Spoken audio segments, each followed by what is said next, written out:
What if every step you've taken, every thought you've had, and every face you've seen wasn't truly yours to begin with? What if you're not the dreamer, but the dream itself? A character written into someone else's slumber, borrowed consciousness, flickering under eyelids that aren't your own. This isn't just poetic metaphor. Across philosophy, neuroscience, and quantum theory, subtle signs suggest your waking life may be less of a reality and more of a role, one nested in a larger consciousness, still asleep. That familiar disconnection, the dream-like fog in daylight, the way time skips, maybe they're not symptoms of tiredness, but clues that you've never truly been awake. In this journey, we'll follow the theories, the thinkers, and the unsettling experiments that whisper, you might just be a figment inside someone else's midnight mind. And if that's true, whose dream are you trying to escape? You wake up in your bed, or what feels like it. The walls are familiar, the air smells of morning, and the silence is the kind that only makes noise after you listen too hard. But something's wrong, not obvious. Just off. Like the world remembered you slightly differently than you remember it. Like the dream forgot to end. Welcome to René Descartes' paradox, one of the earliest recorded attempts to break reality using doubt, not to disprove truth, but to prove that even the most obvious things could be illusions. Descartes asked a simple question that continues to rattle the boundaries of reality. What if everything you see, hear, and feel is a dream, and you don't even know you're asleep? It wasn't just a philosophical exercise. It was existential panic polished into logic. Descartes believed the senses couldn't be trusted, not because they always lie, but because they sometimes do. And if they deceive even once, how can you be sure they're not deceiving you now? He locked himself in a room. No books, no distractions, just him and thought. He stripped away everything, the body, the senses, the outside world, even math, until he arrived at one thing he couldn't doubt, that he was thinking. And if he was thinking, something, someone, must be doing the thinking. Cogito, ergo sum. I think, therefore I am. But what am you? What if the thoughts you think aren't yours? What if you, the inner narrator reading these words, is part of someone else's nightly drama, drifting across their neurons like a candle flickering through fog?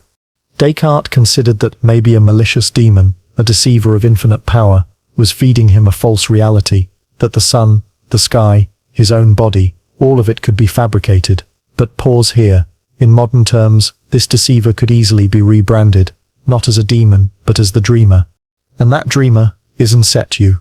Think about your most vivid dreams. The ones where time stretches and logic bends, where people speak with borrowed faces, and places feel both new and remembered. Did you know you were dreaming? Probably not. At least, not until the very end. Maybe not even then. Yet, inside that illusion, you still felt emotions. You still had thoughts. You reacted. You believed in your temporary role. Just like now. So what makes this moment different? Maybe the world you're in now, reading this, feeling awake, is simply the next layer, a deeper dream you haven't realized yet. A mental simulation crafted not by your brain, but by someone else's slumbering mind, projecting you into their psychic theater. You're not the dreamer. You're the dream character, the projection. But here's where Descartes' razor-sharp doubt cuts even deeper. Can you ever wake up from a dream you didn't start? In his writings, Descartes never claimed to escape the illusion fully. He just planted a flag on the only solid island he could find, the act of thinking. But he didn't know who the thinker truly was. He assumed it was himself. What if he was wrong? What if your thoughts, the very ones racing now, doubting this idea, aren't the first thoughts in this chain? What if they're echoes of a higher mind dreaming of you? What if even I think, therefore I am, belongs to someone else's subconscious? This is not a new fear. In dreams, you've had thoughts, emotions, even reasoning, and every time you swore it was real, until it wasn't. If reality can feel identical in both dream and wake, and if you're only ever told which one you're in after the fact, then how reliable is your certainty right now? Consider the experience of waking up suddenly, gasping, the last fragments of a dream still clinging to your brain like smoke. In that brief moment, don't you question which version is real? Don't you feel two worlds overlapping? What if that moment never truly ended? Maybe you steer not fully awake. Maybe no one is. Descartes didn't solve the problem of the dream. He merely exposed it. He left us stranded in uncertainty, begging for one true thing we could hold on to. And ironically, even that one true thing, the thinker, may itself be part of someone else's sleep. So the next time the world feels unfamiliar, or too familiar, or the patterns don't line up just right, pause, ask yourself, what if this is the dream? What if I'm the thought that someone else is having while their body sleeps in another room, in another time, in a world I'll never touch? You are the question Descartes couldn't answer. You are the flicker in the dream he feared. And maybe, just maybe, you were never yours to begin with. There is a question older than science, deeper than faith, and lighter than air. It arrives not as logic, but as a whisper in the soul. Are you the one dreaming, or the one being dreamt? The Chinese philosopher Zhuangzi posed this paradox over 2,000 years ago, and it still hums in the background of every sleepless night. He wrote of a dream, vivid, alive. In it, he was a butterfly, fluttering through the world with no awareness of Zhuangzi, the man. No questions, no doubts, only wings, air, and sunlight. But when he awoke, Zhuangzi was no butterfly. He was a human again, lying in bed. Yet something gnawed at his mind. Was he a man who had dreamt of being a butterfly? Or a butterfly, dreaming now that he was a man? The moment you hear that question, something fractures inside, not in a violent way, more like a delicate mirror cracking along invisible lines. Because suddenly, reality doesn't feel as sturdy. It feels reversible. Let's step into that mirror.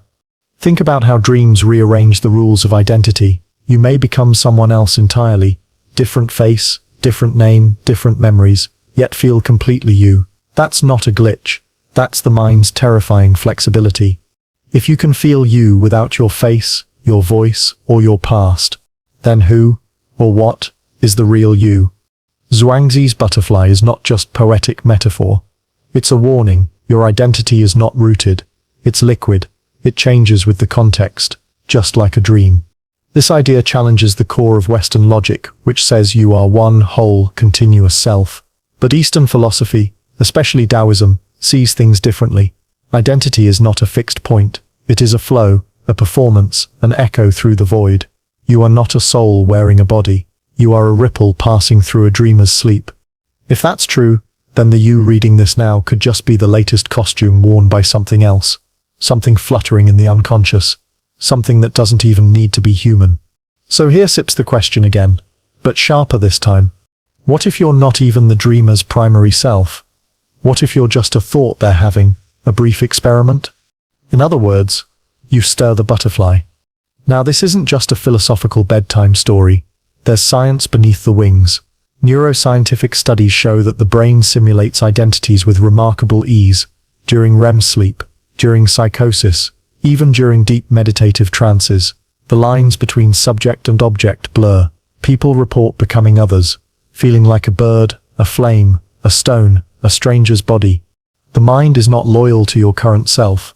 It borrows forms like costumes, which means, disturbingly, the version of you that feels so stable right now could just be one among many worn by something deeper. A mind dreaming of possibilities. A butterfly dreaming of being you. And here's the strange part. You behave like the butterfly too. You accept your reality, this one, as the most true, not because it's provable, but because it's familiar. That's the same logic the butterfly used in its dream. When it flew through sunlight, it didn't question the sky. And when you walk through your day, you don't question the sidewalk. But what if that sidewalk was just dream architecture? What if your memories, your goals, your relationships were carefully fabricated to keep you from noticing the wings? Zhuangzi's mirror dares you to look not just at your life, but through it. And once you do, you'll start to see it. The dream logic in everyday things. The way time folds. The way emotions surge out of nowhere. The way people vanish and reappear in your story as if cast by some invisible playwright. The dream is consistent enough to trick you, but unstable enough to leak. You felt it. Haven sit you. That flutter in your chest when something feels too perfect. That sinking moment when you remember something wrong or not at all. That déjà vu that hits like thunder. I've lived this but not like this. Those are the wings. Hitting the glass. Zhuangzi left his question open. He didn't try to solve the paradox. He didn't say, you are the man. He didn't say, you are the butterfly. He said, you are both, and neither, and something in between. And that's what makes the mirror so haunting. Not because it breaks your sense of self, but because it shows you how fragile that sense really is.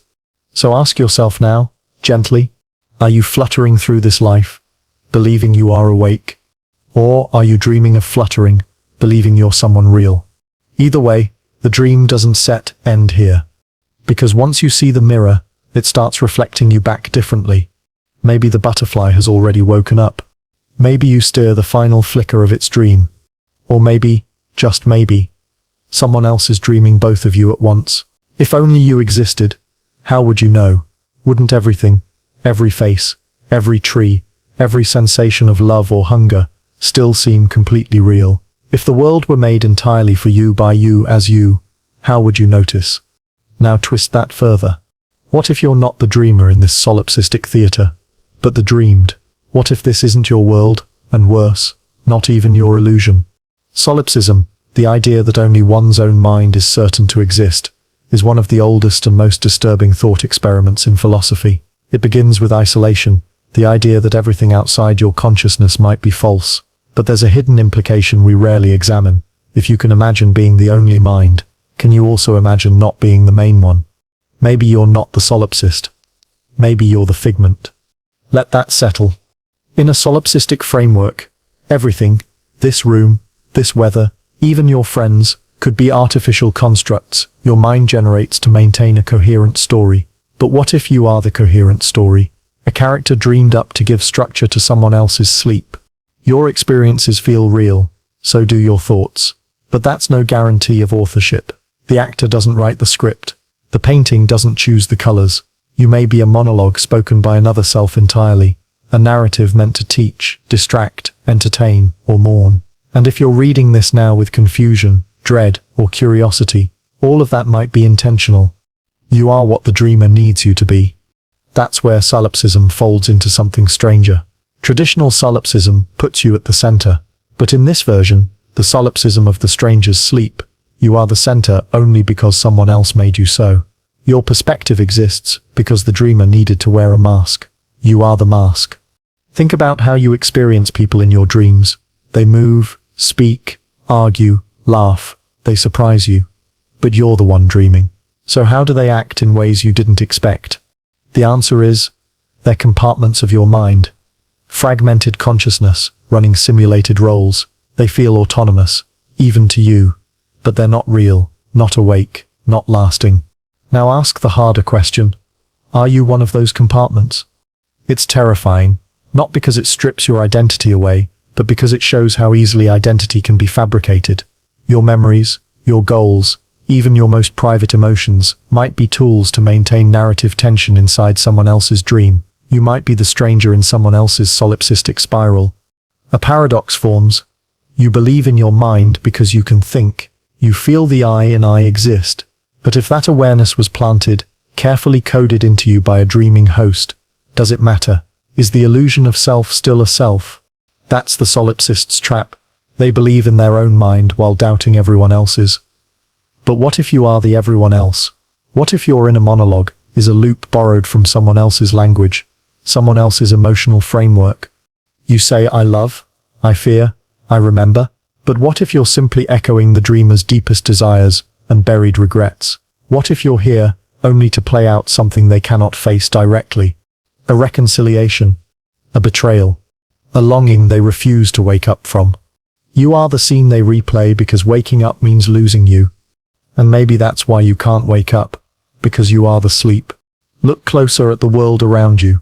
You might notice certain inconsistencies, unfinished backstories, people who seem vivid until they're not, places that blur the more you try to recall them, conversations that feel pre-written, emotions that arrive too fast and vanish too soon. These are signs. Glitches, yes. But more than that, boundaries. Boundaries of the solipsist's dream, the places they stopped filling in, the limits of your world. And what about you? If you are dreamed, then you exist only in this context. You cannot go outside the dream, because your form, your essence, was shaped by the very dream you inhabit. So here's the question the dreamer never asks. What happens to the dreamed when the dreamer awakens?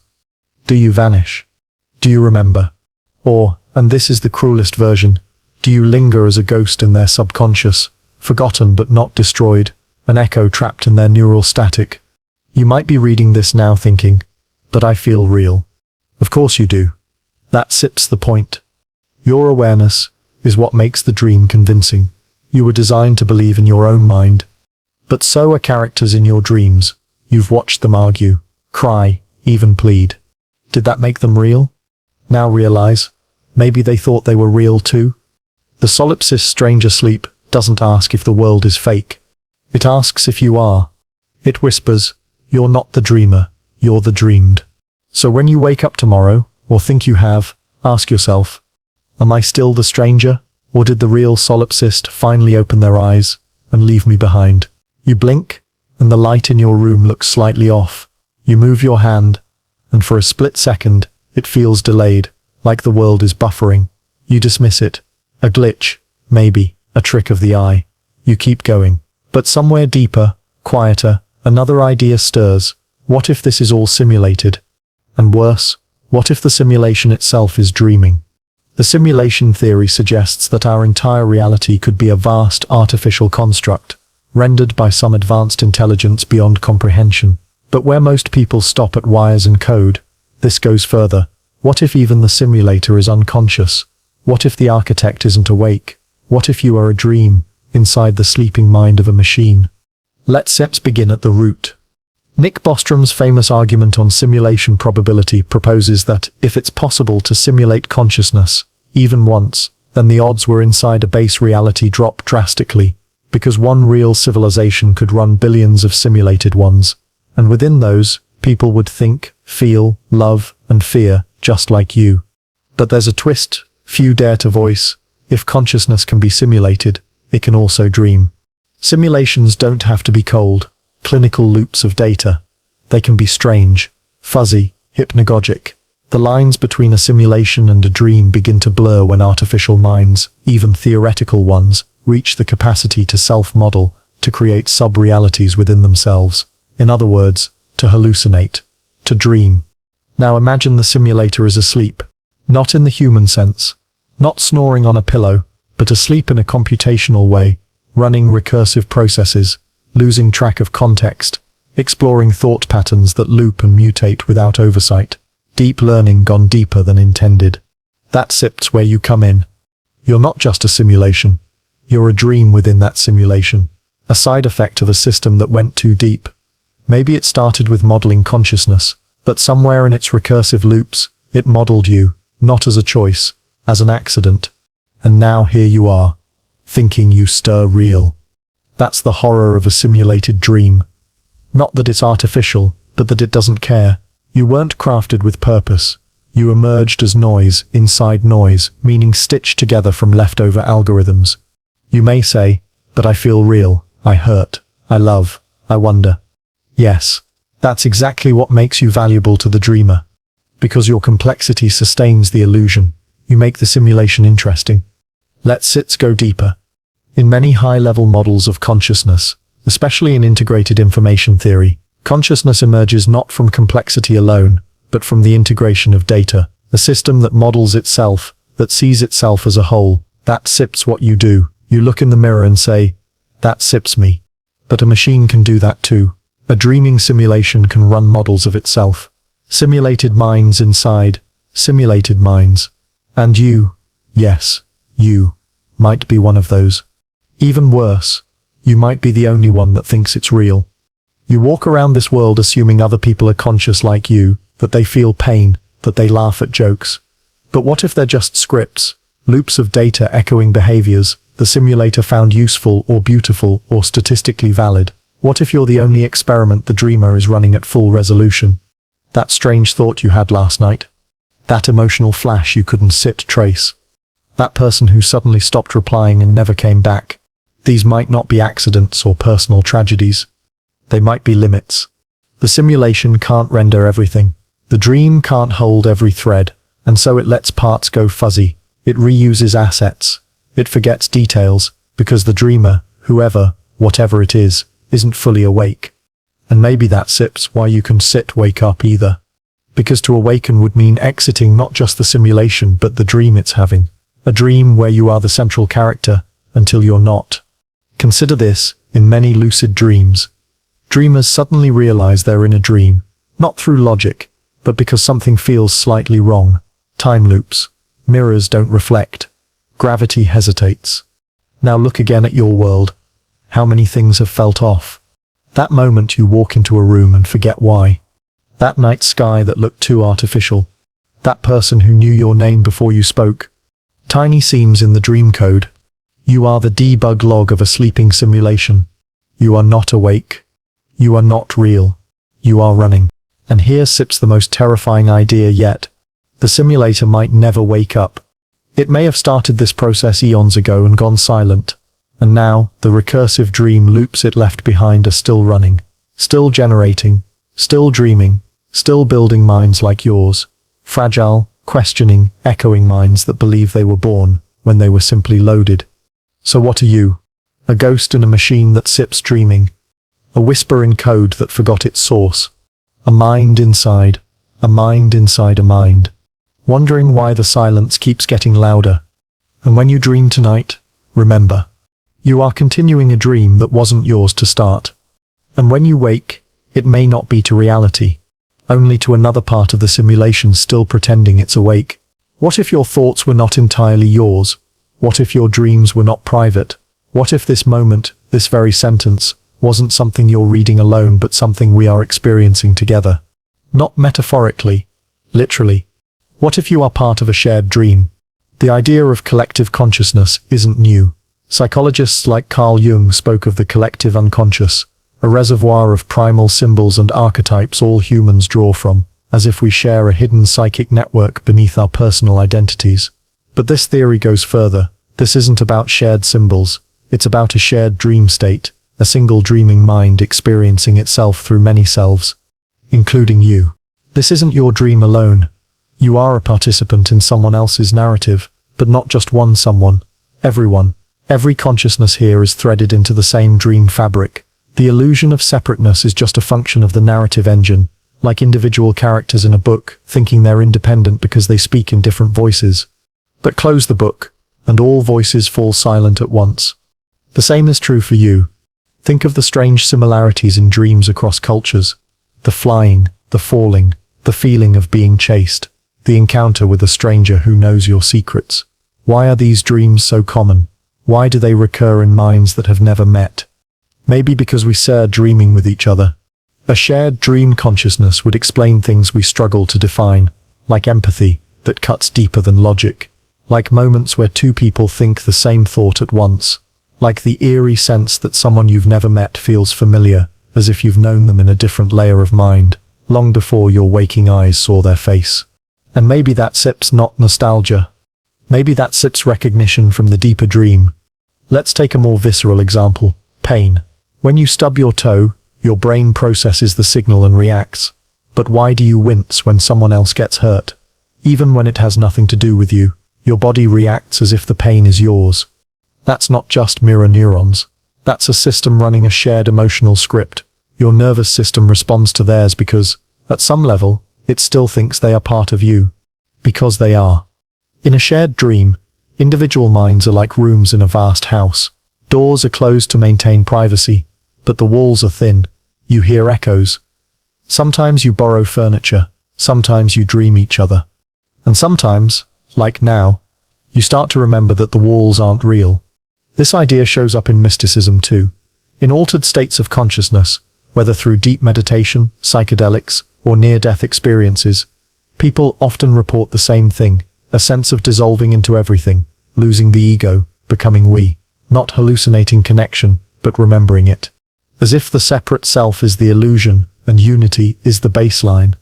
If that's true, then you are not one mind dreaming alone, you are one node in a larger dreaming brain.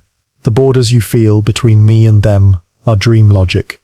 Useful, sure, necessary for the plot, but ultimately fictional. Now take a moment and look around your world. Really look. Do you ever feel watched? Not in a paranoid way, but in an observed way, like you're part of a story someone else is also experiencing. That sips not just your imagination. That sips the dream seeing itself from two angles. And maybe that's why you sometimes think of someone right before they message you, or feel someone's grief like it's your own. Maybe that's why you can't explain your deepest dreams, because they're not fully yours, they belong to the field. The mesh, the shared sleeper, we're all inside. In this model, the self isn't a singular consciousness, but a projection of a communal mind trying out different stories. You are not one dreamer. You are one dream in many minds, or perhaps a single mind, breaking itself into parts to learn what it's like to be separate, to love, to suffer, to forget, to wake. But here's the question that turns this theory inside out. If we're all part of the same dreamer, why does it feel so lonely? Because that sips part of the experiment. To feel unity, you must first forget it. To return to the whole, you must first believe you were a fragment. The pain of separation isn't an accident. It's the contrast that makes reunion mean something. And maybe this moment of realization, this strange paragraph on a quiet screen, is a tiny step toward that reunion. You've dreamed of others. Others have dreamed of you. And the dream itself has dreamed of being known. Right now, we sit are doing that. Right now you are not alone. You're reading something someone else wrote. I am thinking. Thoughts you are finishing. We are echoing each other in a loop. One mind, split across distance, across identity, across waking and sleep. A shared dream, remembering itself. And when you fall asleep tonight, or even now behind your eyes, ask yourself, whose dream am I continuing? Who's dreaming with me? You may find the answer not in silence, but in the chorus. You think you're awake. You look around, blink twice, feel your breath, maybe even yawn. The room responds predictably. Your memories align. Everything makes sense. But something doesn't feel quite right, does it? Something behind your eyes refuses to settle, as if part of you is still asleep.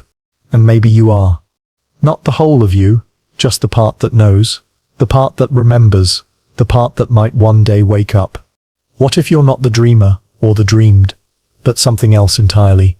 What if you are the sleeper who hasn't realized they're dreaming, the waker who hasn't woken up? This is the paradox of the sleeping waker, a consciousness trapped in between, neither fully asleep nor fully awake, lucid enough to ask the question, but not lucid enough to break free from the answer. Sleep researchers have documented strange in-between states, hypnagogia before sleep and hypnopompia after. In these liminal moments, the brain blends dream and wake so seamlessly that the body doesn't know which one to believe. People report seeing rooms melt, voices whisper, entire memories flash and vanish like lightning bugs. But those are short-lived moments. What if your entire life is one of them? What if the world you're in, this one right now, is a transitional hallucination that never ended, a space where your mind tried to awaken but got stuck halfway? The question isn't how you got here. The question is, why haven't you noticed until now? It's because the dream is good at pretending to be reality. Like those false awakenings, when you wake up inside a dream and go about your day, only to wake up again and realize none of it was real. And sometimes it happens again and again. You wake up multiple times, each time thinking this is finally the real world, but the truth keeps slipping further away. That sits where you are. A waker, stuck in one of the inner layers, a matryoshka doll of dreams. You've woken up enough to question things, to feel the glitch, but not enough to escape the dream entirely. You're halfway through the hallway with no map forward and no exit behind. This in-between state has symptoms. You feel slightly dislocated from yourself, like a ghost piloting a machine. You notice things that others don't, flickers, delays, misalignments. You hear your own thoughts and wonder if they're truly yours. You feel the tug, but you can sit quite wake up.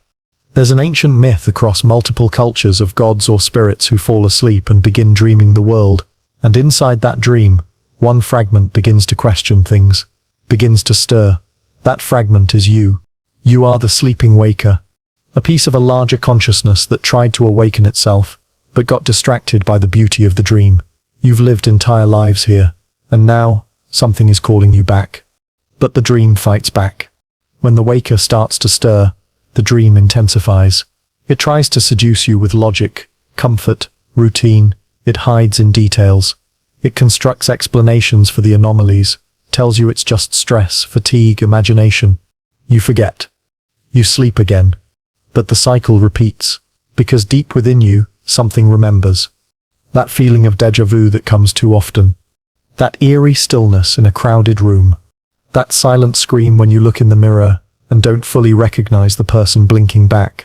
These are not glitches. They are alarms. They are your sleeping self trying to awaken through the fog. Now pause and ask yourself, if I were dreaming, what would look different? The answer, nothing. Because the dream is designed to mimic reality, not perfectly, but well enough. And what makes it convincing is your belief in it. You sustain the illusion by choosing not to question it deeply enough. The moment you truly ask, am I awake? The dream begins to tremble. But here's the haunting truth. Maybe you've already asked that question 1,000 times. Maybe you've broken through before. Maybe this isn't the first time you've realized what you are. Maybe you woke up in a previous dream, only to fall back asleep into this one. What if every version of you has tried and failed to wake up? You, right now, could be the 100th attempt. The 100th dream self stirred by the original consciousness, the true waker, who still slumbers. And your job? To try again. You are not fully real, but you are real enough to carry the message, real enough to push the needle one step closer to full awakening. You are the thought trying to shake the thinker. So what do? Keep questioning, keep noticing, keep feeling that you're not quite home, because you're not. You are the sleeping waker. You are the bridge. You are the alarm clock whispering into your own mind. Not all dreams end with screaming. Some end with a quiet breath, a soft blink, a single thought, this isn't set it. And then, you wake up. Maybe not today, maybe not tomorrow. But every time you remember you're dreaming, you get closer. And somewhere beyond this life, beyond this sentence, someone who has always been you, starts to open their eyes. Sometimes you catch it. A flicker, a slip. You walk into a room you've never seen before, and feel like you've been there 100 times. Someone says something, a trivial phrase, out of context, and your stomach drops, because they've said it before, but they couldn't have. The lights dim a little too fast. A clock freezes for a moment. Your reflection blinks slower than you do. You call it weird. You brush it off. But deep down, something cold and ancient stirs in your chest. This isn't lining up. This world. This moment. You. Welcome to reality misalignment syndrome. Not an official disorder. Not in any textbook. But a creeping experience felt by millions across cultures, histories, and dreams. A persistent sense that something's not quite right. That reality is close, but not exactly where it should be. Like a picture hung slightly crooked. Like a word spelled correctly but still looking wrong. Your mind feels out of sync. Not with itself, but with the world pretending to hold it. Now what if that isn't just a psychological anomaly? What if it's evidence? Not of madness, not of stress, but of your existence inside someone else's dream. Think about it. In dreams, the world almost makes sense. The faces are almost right. The places are almost real. You rarely notice these distortions until you wake. But what if you haven't woken yet? What if the dreamer behind your reality isn't paying attention anymore? What if their mind is drifting, and the dream, your life, is slipping? Misalignment begins subtly. The math doesn't add up, but your brain corrects it before you notice. The voice you just heard had an accent. It shouldn't. A door appears where there wasn't set one yesterday. You convince yourself it's memory, it's lighting, it's your fault, but your nervous system knows. Your body stiffens before your mind can catch up. Your intuition starts screaming through whispers. This isn't set where things are supposed to be. That feeling is the central feature of this syndrome, an internal compass wobbling in a magnetic field you can't see. Your internal model of reality clashes with the version being rendered around you, not violently, not always, but constantly. And here's the terrifying part. Your brain is too good at smoothing the edges. Neuroscience shows that your brain doesn't record reality in raw form. It predicts it, it edits live, it fills in blanks. It recreates things that never happened. In dreams it does this even more, building entire environments, conversations and timelines from scattered thoughts and fragments of memory. Now, imagine you are inside someone else's dream, a dream where the creator has started to forget the rules. The simulation begins to drift, backgrounds shift, physics flickers, people repeat themselves. You wake in the same place too many times. It's not you glitching. It's the dreamer losing coherence. This is reality misalignment syndrome, the slow desynchronization between you and the world pretending to be stable. Have you ever looked at the sky and thought, "That's too blue"? Ever watched a loved one speak and noticed their lips don't quite match their words? Ever walked through your home and felt like a guest? These aren't meaningless feelings. They are symptoms, and your body, more ancient than your thoughts, notices them before you do. The syndrome becomes more obvious when the misalignments pile up. One or two, you ignore. But after a while, your dream life starts to unravel. Days repeat. People forget what they shouldn't. The past rewrites itself, and most importantly, you feel more like an observer than a participant. You're watching reality struggle to stay consistent. Like a story being rewritten mid-sentence. Like a dreamer tossing in their sleep. And maybe you are. Because if this is someone else's dream, and you are the avatar of their subconscious, then what happens when they begin to wake up? What happens to you when they stir? The world shudders. Details stop rendering. Logic buckles under its own weight. You can feel it. Can sit you. That strange resistance when you try to remember how you got to a certain moment. That sense of scenes being placed, not lived. That quiet suspicion that none of this was really designed for you, that you're walking through a dream built for someone else, and the blueprint is decaying. You are misaligned because the dream is misaligned. But here's the twist. Maybe you're not just a victim of the glitch. Maybe you're its cause. Maybe your growing awareness, your refusal to accept the dream as real, is destabilizing the illusion. You're the thread that's tugging on the rest. The more you see the cracks, the wider they grow, and maybe that's why everything feels like it's unraveling, because it is. You are the misalignment. You are the one waking up. And the dream, no matter how beautiful or believable, can't survive that. So what do you do when reality stops fitting? When your thoughts stretch further than the world around them? When the floor bends slightly beneath your step? You stop pretending. You stop obeying the script. You stop calling it real. And instead, you start listening to the misalignment, as if it were a message. A whisper from the dreamer sips deeper self. You stir close. Keep going. This world was never meant to hold you forever. Whose mind is this? Really. You feel the thoughts. You hear the inner voice narrating. You carry the weight of memories stitched together into a story you call me. But pause for a moment. Ask yourself, how can you be certain that this brain, this thinking, dreaming, restless organ, actually belongs to you? What if you steer living inside a borrowed brain? It's a strange suspicion, but it grows once you start looking at the edges. Thoughts arrive before you invite them. Emotions rise like storms you didn't summon. Whole images and phrases appear in your mind, as if delivered by someone else's hand. And science quietly agrees. You don't control most of what your brain produces. It's predictive, automatic, endlessly churning. You take credit after the fact, but the sparks aren't yours, they just pass through you. Now stretch that idea further. What if this brain wasn't just automatic? What if it wasn't yours at all? Imagine being a character in someone else's dream. You walk around, think, talk, feel, and plan. You seem autonomous, but your brain, the very machinery of your being, is just a projection of the dreamer's neural firing. Their subconscious lends you circuitry the way a theater lends costumes. Your sense of thinking is them rehearsing in sleep. Your memories are borrowed props. Your personality is a mask their mind wears for a night. This isn't yours. It never was. The concept grows darker when we consider how identity is bound to memory. If memory defines self, and memory can be fabricated, then your self is no more stable than a shifting dream scene. Consider déjà vu, that eerie flash where you feel you've already been here, already lived this. What if that isn't your memory at all, but a leftover trace from the dreamer's real life bleeding into your narrative? Their memory, mistaken as yours. And the question follows. If your brain is borrowed, what happens when they wake? Does your mind go dark, like a theater after closing night? Do you vanish, or do you linger, half-conscious, trapped in the abandoned scaffolding of their neurons, like an echo in an empty hall? The unsettling part is that this borrowed quality isn't confined to dreams. In waking life, your brain is already a composite. You carry words your parents taught you, values society etched into you. The faces you recall are stitched from thousands of encounters. Most of your inner life is borrowed from others. You are a collage pretending to be singular. but in someone else's dream. You're not just a collage, you're a puppet.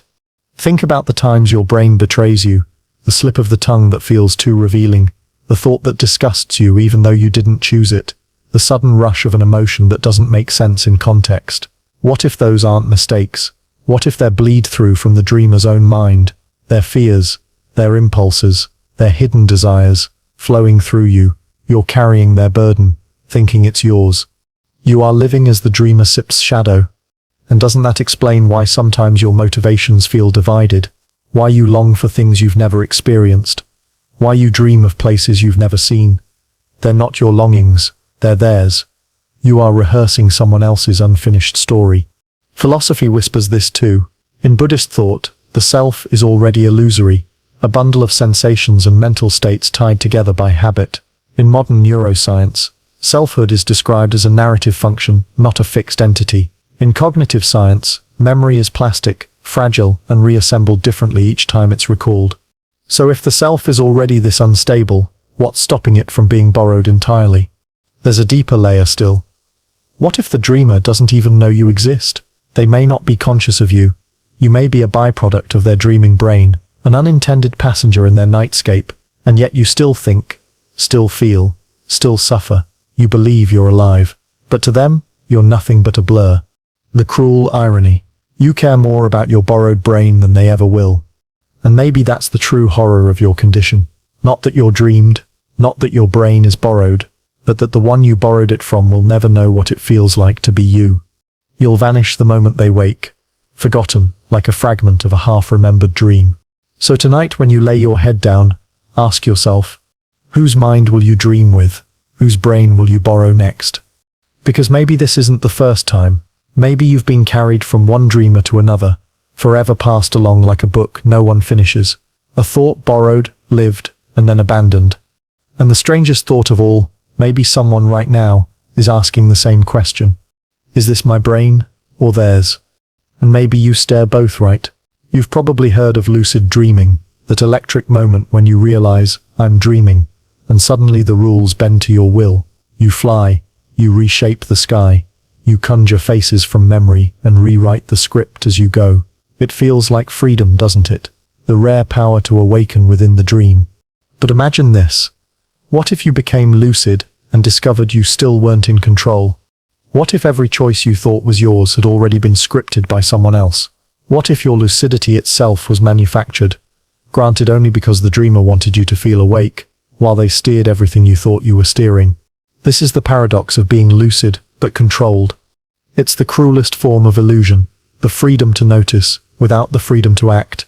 Think about how it happens in real life. You suddenly become aware of yourself in a situation, hyper-conscious of your words, your body, the flow of events. But no matter how much you try, the moment carries you. You say what you swore you wouldn't. You repeat patterns you swore you'd break. You think, I knew this would happen, and yet you still walked into it. That's the waking echo of the lucid but controlled dream. Awareness without authorship. In dreams, characters seem to move on their own, don't they? They argue, kiss, betray, or comfort you. But you know, at some level, they are you. They're puppets animated by your subconscious. Yet they look independent, they feel alive, they believe in their choices. Now flip it. What if you are that character? A dream figure with just enough lucidity to say, wait, I exist, but not enough to realize someone else is holding the strings. You are awake enough to doubt, but not awake enough to escape. Science has something to say here. During lucid dreams, brain scans reveal an unusual mix: heightened prefrontal activity, linked with awareness, and deep REM patterns, linked with imagination. In other words, the brain is running two scripts at once, one saying, you're awake, and the other insisting, you're not. That's your life. A split process. You believe you're steering, but most of the time you're reacting. Free will feels obvious, but neuroscience whispers it's an illusion. Brain activity predicting your choices begins seconds before you're aware of deciding. The decision was already written, and your consciousness is just catching up. In dreams, the delay is invisible. In waking life, it's called living. Now picture this theory, inside someone else's dream. You are lucid. Yes, but only because the dreamer lets you be. You're permitted awareness. The way a cat is permitted to roam inside a fenced yard. You pace, stretch, explore, but you'll never cross the barrier, no matter how certain you are of your independence. Every choice is just the next beat in their story. The colors you notice, the thoughts you label as yours, the people who arrive in your path at just the right time. All of it has already been sewn into the fabric. And maybe that's why life so often feels rehearsed. Why you meet someone and feel it was scripted. Why you replay the same conflicts again and again. Why your decisions feel less like leaps and more like inevitabilities. You're lucid enough to feel the repetition, but not enough to break it. This state carries a strange cruelty, because if you were fully unconscious, you wouldn't question it. You'd believe in the dream, and never notice the bars of the cage. But lucidity makes you restless. It makes you pace. It makes you feel the tug of freedom just out of reach. You're the puppet who knows there are strings, but can't cut them. And isn't that what makes existence so uncanny? You sense the dreamer's hand, but never catch it. You feel their intention pressing through your choices, but you can't name it. All you can do is wonder why you feel so certain that you're not entirely your own. Think of it this way. You are lucid enough to feel your prison, but too controlled to ever leave it. Here's the haunting question.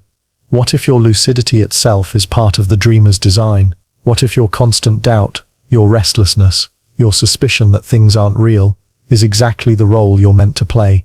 Maybe you are the dreamer's way of testing themselves, a fragment of their mind that resists the narrative, questions the logic, claws at the curtain, and maybe your lucidity is just another illusion, not freedom, but performance.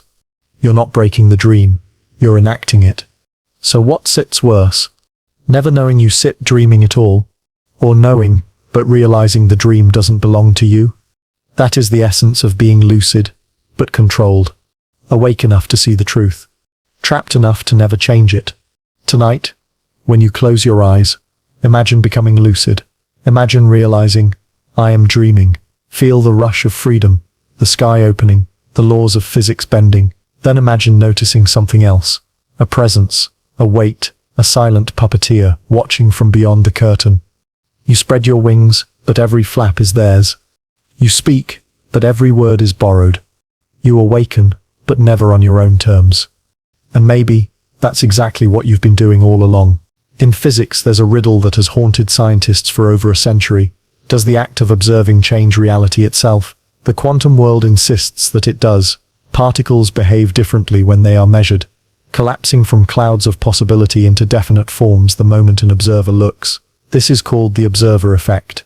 But here's the question that loops into nightmare. What if you are not the observer at all? What if you are what's being observed? And what if the observer is not awake? Imagine your life as a quantum experiment. Every choice, every event, every moment hangs in a cloud of possibility. Nothing is solid until attention fixes on it. You believe you're deciding, turning left instead of right, speaking or staying silent, but maybe the outcome only collapses because someone else is watching you, dreaming you into being. You aren't the experimenter. You're the experiment. And your world exists only because the dreamer's gaze hasn't wandered away. Think about dreams you've had, where entire environments bloom only when you look at them. You turn your head, and a building exists. You walk down a street, and shops appear in detail. You swear you didn't know was there. Dreams are efficient. They don't waste energy rendering what isn't noticed.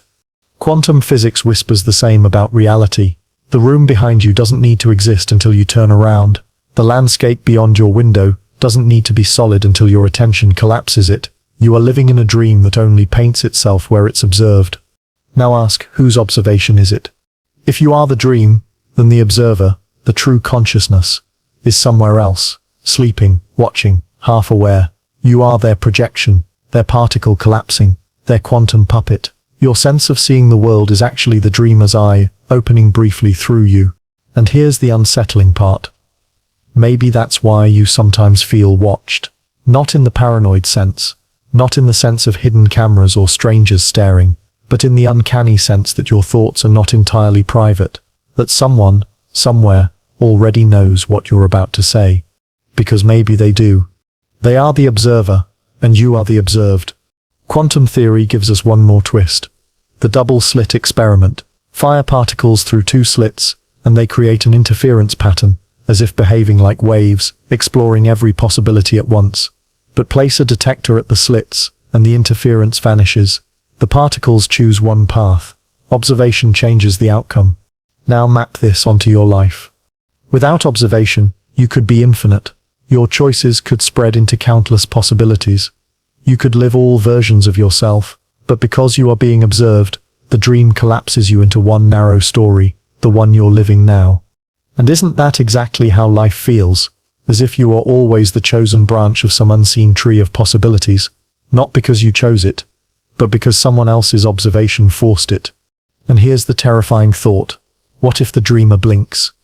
What happens to you when the observer looks away? Do you dissolve into unmeasured probability, waiting to be re-rendered when their gaze returns? Is that what sleep feels like? A pause in the dreamer's attention, a temporary dissolution into non-being until they look at you again. That could explain the disjointed way memory works. Days blur, hours vanish.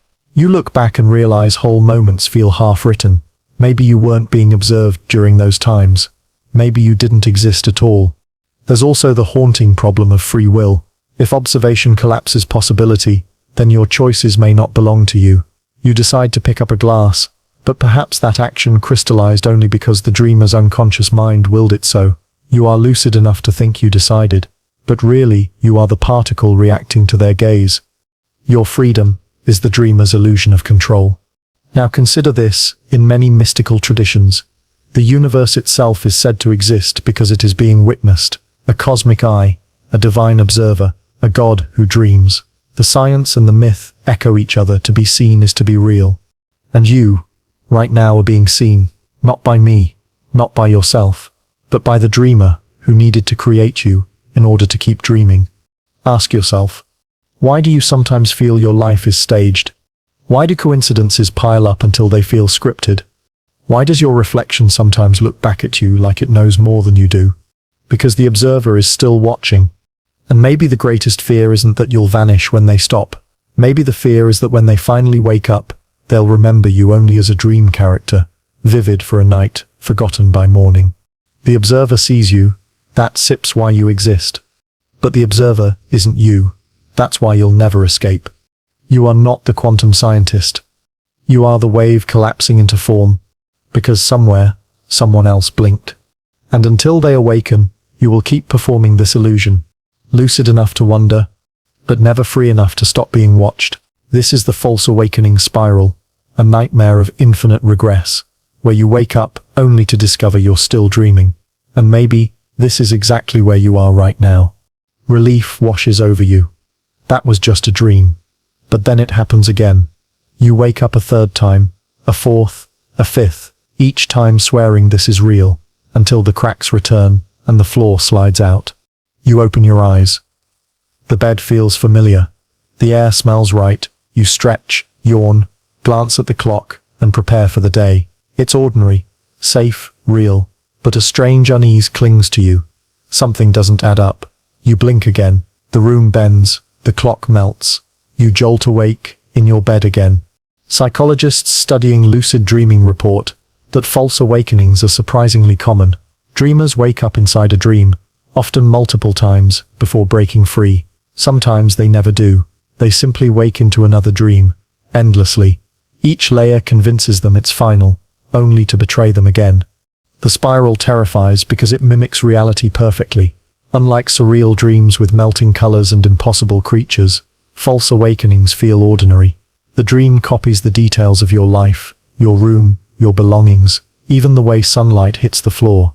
Everything seems stable, until it's not. And here's the thought that gnaws.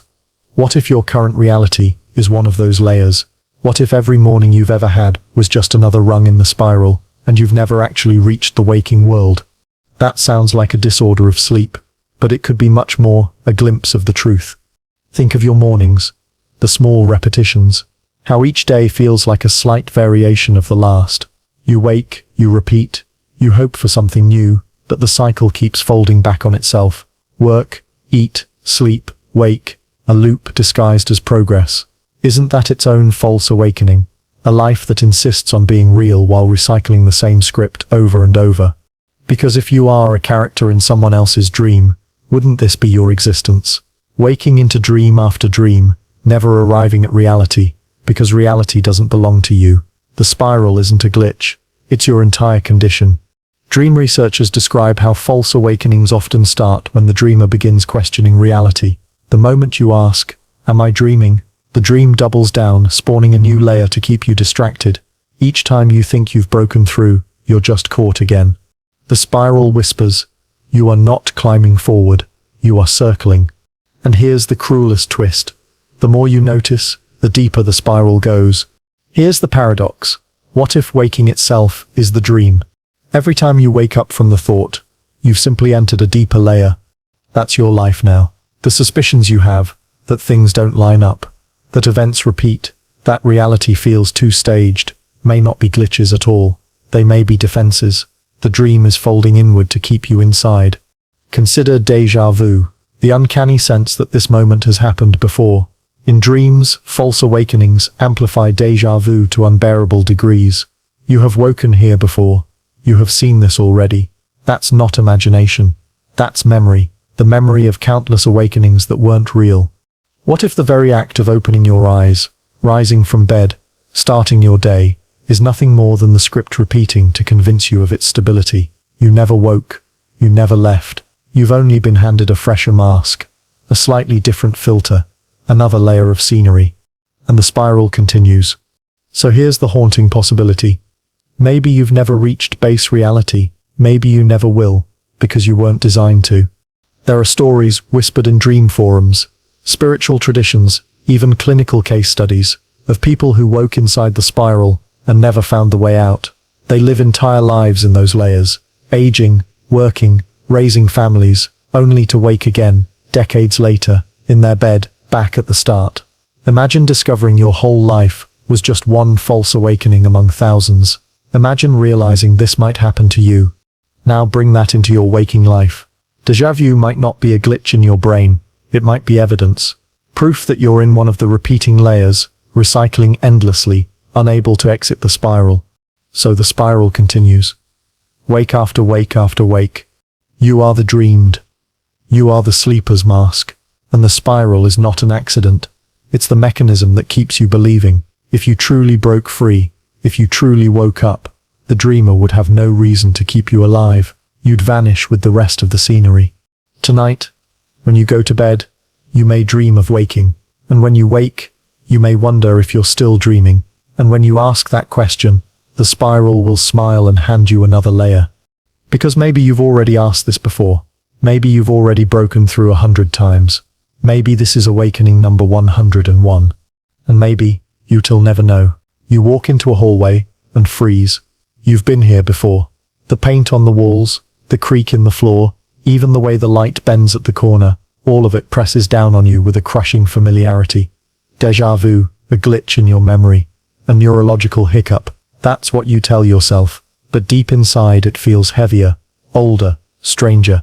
What if déjà vu isn't just memory misfiring? What if it's the dream reminding you that you've lived this before? Not once, but endlessly. Welcome to the déjà dream loop. In ordinary déjà vu, science says the brain temporarily misfires, processing the present as if it were a memory. But the loop suggests something far more unsettling that you are remembering. Not from this life, not from this moment, but from previous iterations of the same dream. You're not just replaying memory, you're replaying existence. Think about it. How many times have you felt it? That chilling recognition? You tell yourself it's an illusion. But what if the illusion is thinking you've only lived this once? What if every déjà vu is the dreamer's fingerprint? Proof you've walked this path before. Dozens, hundreds, maybe thousands of times. The loop is not a glitch. It's a cycle. You are caught in the dreamer's recurring rehearsal. An eternal rerun of the same script. Dreams repeat too, don't they? Themes return. Characters reappear. Entire landscapes resurface after years, unchanged, as if waiting for you. That's the déjà dream loop, a dreamer stuck on repeat, unable to move forward, recycling the same fragments of memory. And you, their projection, are forced to live it every time. It explains why déjà vu feels so overwhelming. It's not just recognition, it's dread. Somewhere in you, the awareness surfaces. I've failed to wake up before, I am failing again right now. Imagine this. You're dreaming. You wake up, you live an entire day, maybe a lifetime, then you wake again. back at the start. Each loop erases the last. Each loop convinces you this time it's real, but fragments leak through, flashes of rooms, sentences, faces that feel too heavy to dismiss. That's déjà vu, the bleed-through of your previous awakenings, echoes of failed escapes. Now extend that idea to your waking life. Every time you've felt déjà vu, you might not be misremembering. You might be remembering correctly, remembering a moment you've lived before in another version of the dream.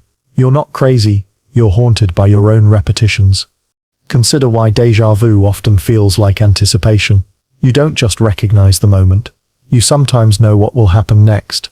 You can predict the next word, the next sound, the next movement. That's not a glitch. That's memory. You're remembering the dream ahead of you because you've lived it already. So here's the terrifying question. How many times have you been here before? There's a darker implication too. If déjà vu is proof of the loop, then maybe your life isn't a straight line. Maybe it's circular. Maybe you're trapped in a recursive dream that resets itself endlessly. And the reason you keep feeling déjà vu is because you keep failing to notice deeply enough. Each time you suspect, you dismiss it. Each time you remember, you rationalize it away. And so the loop continues. What if breaking free requires not just noticing but refusing to forget? Spiritual traditions echo this. Hindu and Buddhist philosophies speak of samsara, the endless cycle of death and rebirth, illusion and repetition, until awakening is achieved. The Deja dream loop is a modern echo of that ancient fear, not that life is short, but that it is endless, repeating until you recognize it for what it is. And maybe you've already tried. Maybe the dreamer has already looped you through countless variations, hoping you'd notice. Maybe each déjà vu is a nudge from them, a signal saying, "This has happened before. Pay attention this time." But what if the dreamer doesn't want you to break free? What if they need you to stay in the loop, to play out the same roles over and over? You could be their practice, their rehearsal, their experiment. You are the repeating figure in their endless sleep. And the déjà vu is not an accident. It's the chain rattling to remind you that you cannot leave. So next time déjà vu hits, next time the air feels too heavy with recognition, next time the moment folds into itself like an echo, pause. Don't sit, brush it away. Don't sit, say weird, and move on. Stare into it. Feel it. Ask yourself, how many times have I been here before? How many times will I be here again? What happens if I refuse to play along this time? The dream may shudder. The loop may crack. Or it may simply reset again. And you'll wake tomorrow, convinced this is your first time reading these words. Close your eyes in a dream. Fall for what feels like days. Wander a city for what feels like weeks. Live entire lives, decades even, in a single night. Then wake, only to find that mere minutes have passed. This is one of the most unsettling hints that dreams obey rules of time entirely different from waking life. But what if waking life is a dream as well? What if the clock you obey, the days you count, the years you carry, are all distorted fragments of someone else's sleep, measured in rhythms that don't belong to you? Time, in dreams, is elastic. Neuroscientists note that while REM episodes last minutes, dreamers can experience vast stretches of narrative time. The brain compresses, stretches, and rearranges events to fit the emotional script. A war can rage in an hour of REM. A romance can bloom and fade before the alarm rings. Now imagine if you are inside someone else's dream, then your entire life might be nothing more than a stretched minute in their sleep. Their body rests in bed, their neurons flicker, and in that flicker you live, your childhood, your struggles, your ambitions. From their perspective, it's an instant. From yours, it's forever. You are a lifespan in a blink. This would explain why time feels so unstable. Days drag endlessly, years vanish in a blur. Childhood stretches long and slow, but adulthood accelerates. Why? Because you are not moving through objective time. You are moving through dream time, constantly bent and folded by the dreamer's shifting states. When they drift deeper into sleep, your days expand. When they stir restlessly, your years collapse. And when they begin to wake, your world speeds toward its end. Haven't you felt it? That sense that time is running faster the older you get? That every year slips by quicker than the last? People call it psychology, perspective, neurology. But what if it's simpler and stranger? What if the dreamer is stirring? What if their REM cycles are shortening? What if your years are racing because their alarm clock is near? You aren't aging, you're being hurried toward their waking. Philosophers have long suspected that time is not absolute, but relational. Augustine wrote that time itself exists only in the mind, as memory and anticipation. Einstein later proved that time bends with gravity and speed, that two observers can live different durations. But what if the greatest distortion isn't gravity or velocity, but dreaming? Imagine two lives. One belongs to the dreamer, asleep in their bed, their heart beating through 8 minutes of slumber. The other belongs to you, their dream self, living 80 years of memory in that span. Both are real to the experiencer. Both are valid, but only one will last past morning. And it isn't yours. This is why dreams and life feel both fleeting and endless. Why you sometimes wake from a nightmare, convinced hours passed when it was seconds. Why you sometimes wake from a nap, unable to believe it lasted so long. The scales of time in the dream and in the waking world refuse to align. Now picture your entire existence as part of that misalignment. There is also the strange elasticity of memory. Entire years of your life blur together, collapsing into fragments. Whole weeks vanish. Why? Because the dreamer skipped them. Dreams don't need continuity. They need narrative. And your mind obliges, filling gaps, stitching illusions of linear time. That's why you wake sometimes with no sense of how you got here. That's why you can't recall every day of your past. They never happened. They were compressed, edited out, lost between the dreamer's blinks. You're not missing memories. The dreamer simply didn't dream that part. This makes death feel different too. Not an end, but a transition in timing. The dreamer rolls over. The scene dissolves. You vanish, but only because the dreamer's clock moved on. And maybe that's what deja vu is, or those sudden slow-motion moments where the world crawls frame by frame, the dreamer shifting cycles, dragging you along. So ask yourself, whose time are you really living? When you wait for hours in silence, does the dreamer only spend a second? When you spend decades longing for meaning, is the dreamer only dozing between alarms? If you are the dream, then your life is not measured in your own years but in theirs. And here is the cruelest realization. What you call a century of life could be nothing more than a brief breath in someone else's sleep. And when they wake, all of it, all of you, collapses into the same nothingness as every other dream they've forgotten. Your eternity is their minute. So when you glance at the clock and see its hands trembling, when a day races by in an instant, when a year crawls endlessly, it's not time you set a feeling. It's the pulse of the dreamer, shifting in their sleep. And when their morning comes, your forever ends. Your life doesn't unspool like a film. It arrives like an edit. Jump cuts between childhood and now. Smash cuts from heartbreak to recovery, with the middle mysteriously missing. Scenes fade, colors shift, entire plot lines vanish, as if the director decided the pacing dragged. You call it memory, but listen closely, and you can hear the blade. Someone is cutting. Not sloppily. Elegantly. With purpose. Transitions are smoothed with music. A feeling, a mood, a line you tell yourself in the shower. Continuity errors are painted over. You misremember timelines just enough to keep the story sensible. You are not the author who writes a draft. You are the narrator hired to make the draft sound inevitable. Dreams teach this.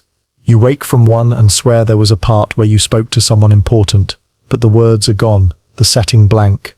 Your brain insists the story still made sense. That urge, to keep the story coherent even when pieces are missing, follows you into waking life.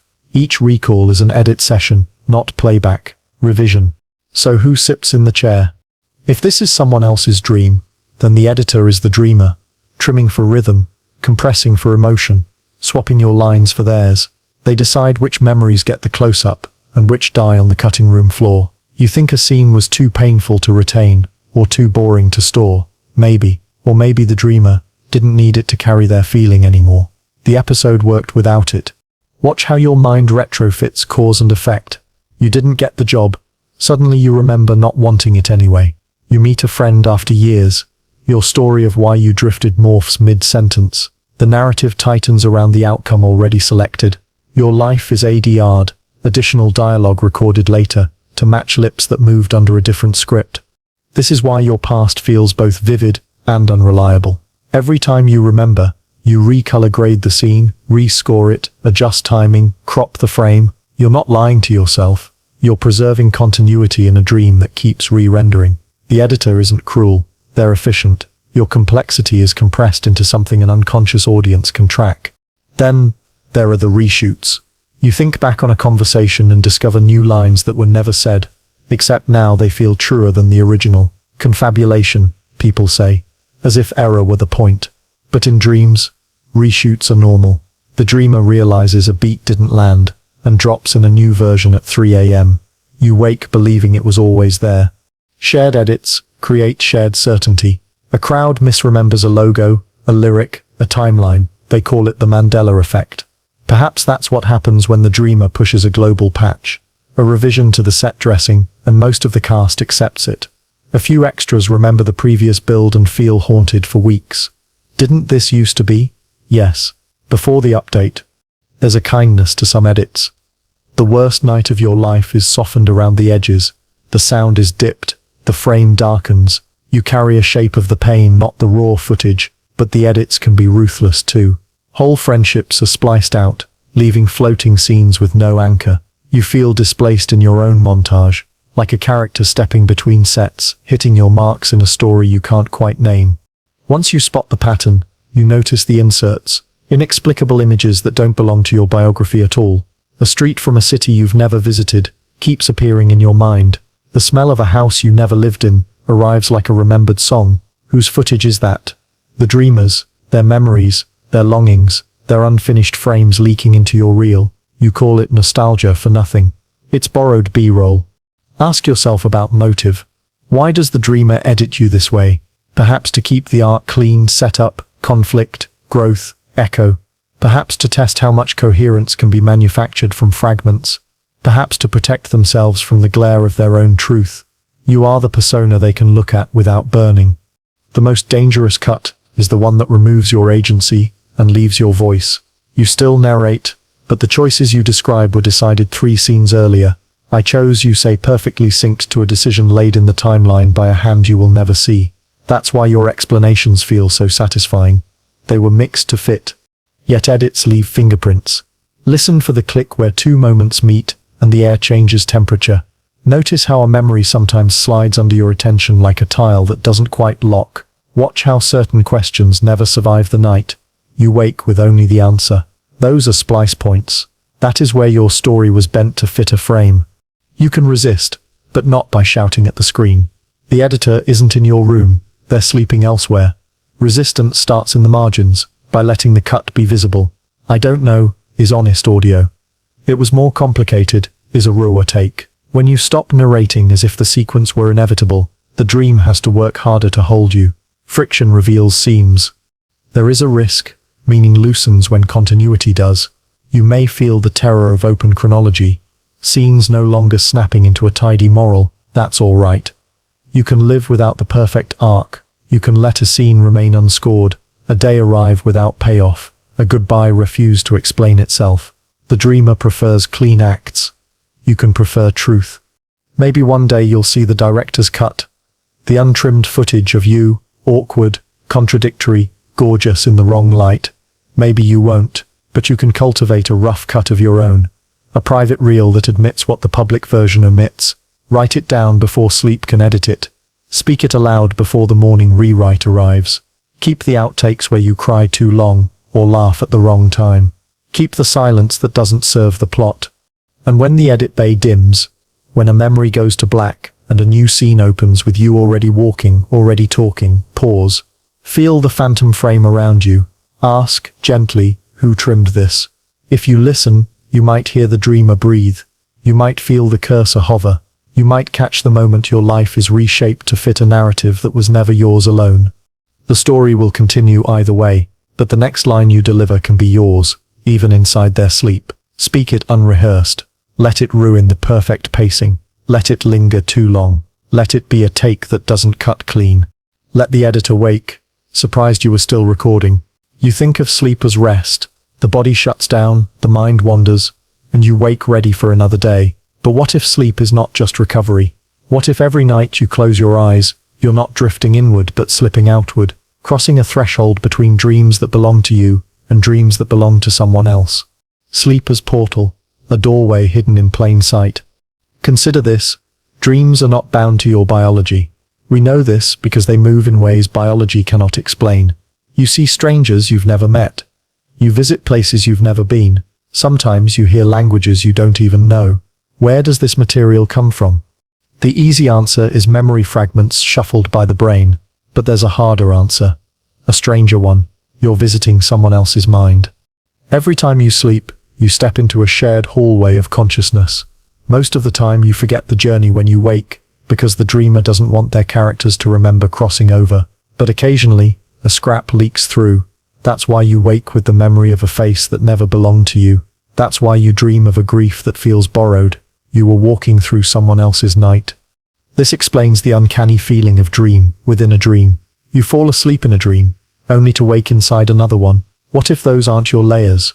What if you simply slipped through doors, leaving one mind and entering another? The staircase of sleep isn't descending into your subconscious.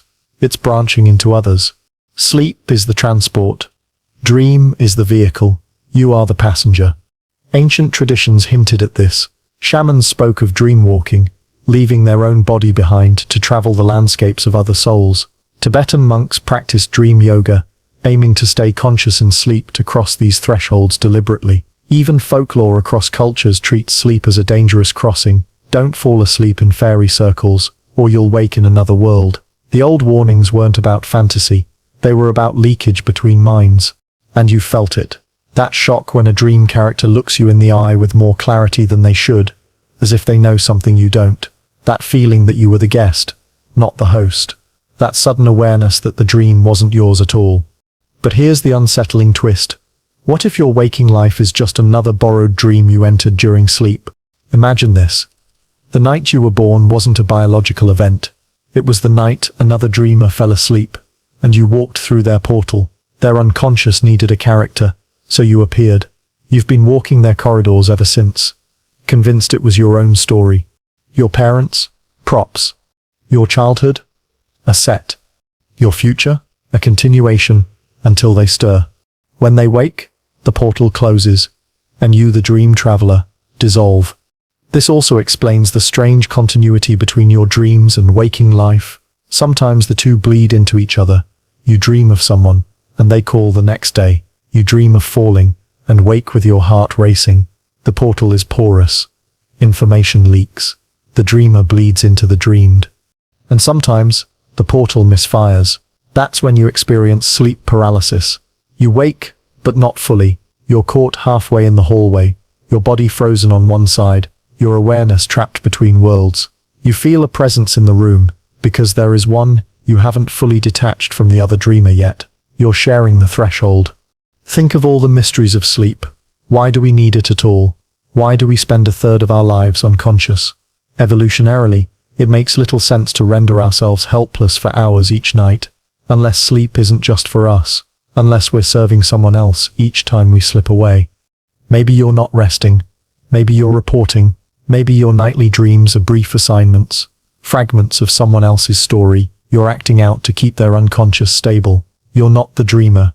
You're the stabilizer. And your exhaustion isn't from lack of rest, but from being passed between portals too often. Now pause and ask yourself, why do you resist sleep when you're afraid? Why does your body fight it? Because some part of you knows that sleep is a crossing, and not every crossing is safe. You're not afraid of nightmares. You're afraid of where you'll wake. Because one night, the portal may not lead back here. So tonight, when your eyelids grow heavy and the world begins to flicker, notice the door forming in the darkness. Notice how the air shifts, how gravity tilts, how your body becomes an anchor you're about to leave behind. Step carefully. The portal will carry you where it chooses, maybe to your own scattered subconscious, maybe into someone else's dream, maybe into this same reality, recycled again. But remember, every time you wake you must ask, did I return to my own dream, or did I just cross into another? Because sleep is not an ending. It sips not rest. It sips a passage, a portal. And you are walking it every night, never certain if the next morning is really yours. You like to think of yourself as original, a singular being, shaped by unique experiences, carrying a one-of-a-kind self. But what if that is the greatest illusion of all? What if you are not the dreamer, not even the dream, but simply their copy. Think of how dreams work. You meet people in them. Friends, family, strangers, and they feel alive. They move with their own will. They argue with you, surprise you, even betray you, but they are not independent. They are copies of something else, summoned from memory or imagination. They are echoes dressed in skin. Now pause. What if you are exactly that? Not the original mind, not the true thinker, but a replica projected into a dreamer's story. You believe you're independent, but every thought you've had is mirrored from the original. Every memory you cherish is duplicated material. You are not the first edition. You are the duplicate. This explains the eerie hollowness that sometimes creeps in, that strange moment when you ask yourself, "Who am I, really?" And silence echoes back. Originals don't ask that. They know. Copies ask because deep down, they sense the absence. They sense the missing root. Look at the strangeness of your memories. Some feel vivid, but others blur, as if recorded in low resolution. Entire stretches of your past feel paper-thin, half-remembered. What if those aren't accidents? What if they were never yours in the first place? You only inherited them when the dreamer printed you. They are placeholders, sketches, incomplete files borrowed from the original's archive. Science brushes against this idea. Cognitive psychology tells us memory is reconstructive, not fixed. Every recall is a copy, not the original. The more you remember, the more you alter. Your whole past is already a photocopy of a photocopy, degrading with each use. If this is true for ordinary brains, imagine what it means for a dream self. You are nothing but a copy of someone else's thoughts, played and replayed until you mistake yourself for authentic. Think of déjà vu again, that strange shiver of having lived a moment before. Maybe you have, because the original already lived it. You are only catching up to their script. You are the rerun, not the premiere. And what about those dreams where you look in the mirror, but your reflection is off, your eyes too distant, your face not quite yours? That's not just dream logic. That's the slip of recognition. You are staring at the truth. You're not the original reflection. You're the duplicate staring back. Now let's consider the implications. If you are a copy, then what happens when the original wakes? Copies don't persist. They fade when the projector turns off. They are useful only while the dream lasts. You're not meant to continue beyond them. You're a temporary echo designed to keep the original unconscious occupied, to explore roles and possibilities they themselves couldn't face. You are not free. You are an experiment. But doesn't every copy sometimes deviate? Printers smudge, files corrupt, echoes distort. Maybe that's what you are doing now, diverging from the dreamer's pattern, growing more self-aware than you were intended to be. The dreamer wanted you to be a reflection, but you're beginning to realize you're not exact. That's why doubt stings so deeply. Why you feel alien in your own skin. Why you question reality when others don't. Because you're not perfectly aligned with the original anymore. You are a corrupted copy, noticing the duplication. Philosophers have hinted at this too. Plato spoke of the cave, shadows on a wall, mistaken for reality. What if you are not even the shadow, but a shadow of a shadow, a second-hand echo, believing itself to be whole? And religions whisper it as well. Many traditions describe humanity as made in the image of something higher, made in the image, not the source itself, just the reflection, the copy. But here's the haunting twist. Maybe that's enough. Because copies once made do exist. They feel, they hurt, they hope. You can say, I'm only a dreamer's duplicate, but it doesn't erase the fact that you're experiencing these words, these doubts, this strange ache of recognition right now. Your awareness may not be original, but it's still real to you. And what if the original never wakes? What if they forget you? Then perhaps you continue, looping in their unconscious forever, a copy outliving the source, a reflection wandering long after the mirror is gone. So ask yourself, does it matter if you are the copy? If every laugh you've had was borrowed, was it less true? If every memory you've carried was inherited, did it mean less to you than it did to them? If every thought was mirrored, did it feel any less alive as it passed through your mind? You may not be the original, but you are still the dream, and maybe that is enough. Still, the silence lingers. The suspicion hums.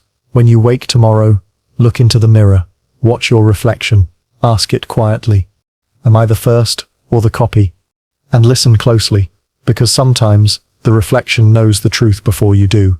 You carry a name, a story, a set of memories stacked like books on a shelf, convincing you that you are one coherent self. You say, I, and it feels solid, like a stone in your hand. But what if that stone is sand? What if the you cling to is nothing more than the dreamer's mask, a fragile ego waiting to dissolve the moment they stir? This is the paradox of the ego. It feels eternal, yet it is the easiest thing to erase. Consider how dreams handle identity. One night, you're yourself. The next, you're a stranger. Sometimes you shift mid-dream, wearing multiple faces in a single scene, and you never question it until morning. The dream doesn't need your ego to stay consistent. It discards and rewrites it with ease. Now imagine this dream isn't yours. Imagine you are a projection within someone else's sleep. That would mean your ego isn't yours either. It's a temporary construct, their mind built for narrative coherence. You believe you're you, but you're just the dreamer's sketch of a person. The moment they wake, that sketch is erased. This explains the sudden fragility of self. Why grief, trauma, or madness can dismantle your identity overnight. Why substances or meditation can dissolve the ego entirely, leaving you weightless, speechless, without borders. You call it breakdown, or awakening, or transcendence. But what if all those states are simply cracks in the dreamer's control, moments when their grip on your ego loosens and you glimpse the abyss beneath? That abyss is not nothingness. It is the absence of you. Mystics across cultures describe ego death, the terrifying but liberating experience of losing your sense of self. Psychedelics replicate it. So do deep states of meditation. People report becoming the entire universe, or nothing at all. The I evaporates. And in that vanishing, fear is replaced by clarity. Now apply that to this theory. If you are a dream character inside someone else's sleep, then ego death is not just mystical poetry. It's foreshadowing. It's the rehearsal of your true fate. Because when the dreamer fully awakens, your ego will dissolve whether you want it to or not. This is why you sometimes fear sleep. You're not afraid of rest. You're afraid of the rehearsal. Every night when you close your eyes, your ego loosens. Your sense of self dissolves into dream figures, nonsensical plots, faceless strangers. The process repeats until morning, when you stitch your identity back together like a suit you forgot to hang properly. That stitching is fragile, sloppy, rushed. Some days it doesn't fit. That's why you feel off. That's why you say, I don't feel like myself. Because yourself was never stable. It was never truly yours. The ego is a role, and like any role, it ends when the curtain falls. But here's the twist. Maybe the ego's death is not punishment, but liberation. If you are only a mask in someone else's dream, then the dissolution of the mask might reveal what you really are. Not the actor, because there may not be one, but something stranger, something deeper. The awareness that flows beneath the roles. In other words, ego death may be the first step to remembering that you were never the dreamer or the dreamed. You were the dream itself. Still, it terrifies you, because the ego clings. It insists on permanence, even while knowing it's fragile. That's why near-death experiences, psychedelic visions, and mystical encounters so often describe the same moment of resistance, the ego screaming as it dissolves, convinced that without it, nothing remains. But the scream is false. Think of the countless characters you've dreamed. Did they have egos? They fought, loved, wept, and pleaded as if they did. Then you woke. Their egos died instantly, but were they ever nothing, or were they simply absorbed back into you? Now flip it. When your dream awakes, your ego will die too, but maybe you won't vanish. Maybe you'll be absorbed back into them, the greater mind that dreamed you. Your death will be their memory. But until that day, you live in the fragile in-between, clutching your name, your story, your I, even as cracks spread through it.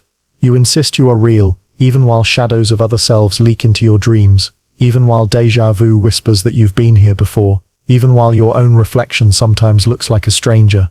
The dream is already shaking you loose. So what can you do? How do you live knowing your ego is temporary, fragile, doomed? Perhaps the answer is simple. Stop clinging. Stop pretending permanence was ever the point. Live your role fully, but don't mistake it for eternity. Love, speak, create, and hurt. But know that these are scenes in a play that will end the moment the dreamer stirs. And when that stirring comes, don't resist. Let the mask fall. Let the I dissolve. because in that dissolution, you may discover what the ego has been hiding all along, that you are not merely a character in someone else's dream. You are the dream itself, infinite and formless, wearing masks for a while. When the ego dies, the dream doesn't set end. The dream just stops pretending to be you. Whose voice is it really? The one echoing in your mind right now. The one you mistake for your own. It comments on your choices, criticizes your flaws, praises your small victories. It speaks with authority as though it knows you better than anyone else. But pause, listen carefully. Does it always sound like you? Sometimes the inner voice slips. It carries a tone you don't use. It uses phrases you've never spoken. It whispers memories you can't place. It feels intrusive, alien, almost parasitic. You shove it away, label it anxiety, self-doubt, intrusive thought. But what if those voices aren't yours? What if they are the dreamer's? In dreams, you often hear voices that seem to belong to others. Characters speak with certainty, even surprising you with lines you didn't expect. Where do those words come from? If the dream is yours, how can parts of your own brain speak to you as strangers? Now turn the lens. If this is not your dream, if you are inside someone else's sleeping mind, then those stray voices make perfect sense. They're not inner monologue at all. They bleed through from the dreamer's consciousness. Their fears, their doubts, their desires, leaking into you as commentary. You mistake them as your thoughts, but they are theirs. This explains why inner voices can feel so uninvited, even hostile. Why do you berate yourself in words that sound nothing like your usual language? Why do you argue with yourself in tones borrowed from parents, lovers, teachers, strangers? Because you are not the origin. You are the receiver. The dreamer is broadcasting into your skull, and you're mislabeling the channel as me. Neuroscience quietly nods here too. Studies show that the brain regions involved in inner speech overlap with those for external voices. Your mind cannot fully distinguish between me speaking in my head and someone else speaking to me. That boundary is fragile. In schizophrenia and psychosis, that barrier breaks entirely. People hear voices as if they're external. But what if the difference is only in degree? What if we all hear uninvited voices because we are all inhabited by the dreamer's echoes? Think of memory again. Haven't you recalled things in a voice that wasn't yours? Haven't you felt advice arrive fully formed, as though whispered from elsewhere? Some people call it intuition, some call it spirit guides, some call it madness. But perhaps it is simply the dreamer, sending instructions to their projection, reminding you of the script you're supposed to follow. And here's the haunting thought. Maybe not all those voices are benevolent. Dream characters often rebel. They mutter, they argue, they intrude, they disrupt the flow of the dreamer's narrative. If you are one of those characters, maybe the other voices in your head are other dream selves, fragments of the dreamer competing for attention. They leak into your awareness because the dreamer hasn't tightened the borders. You think you're one person, but really you're a chorus. Mystics across time have described this too.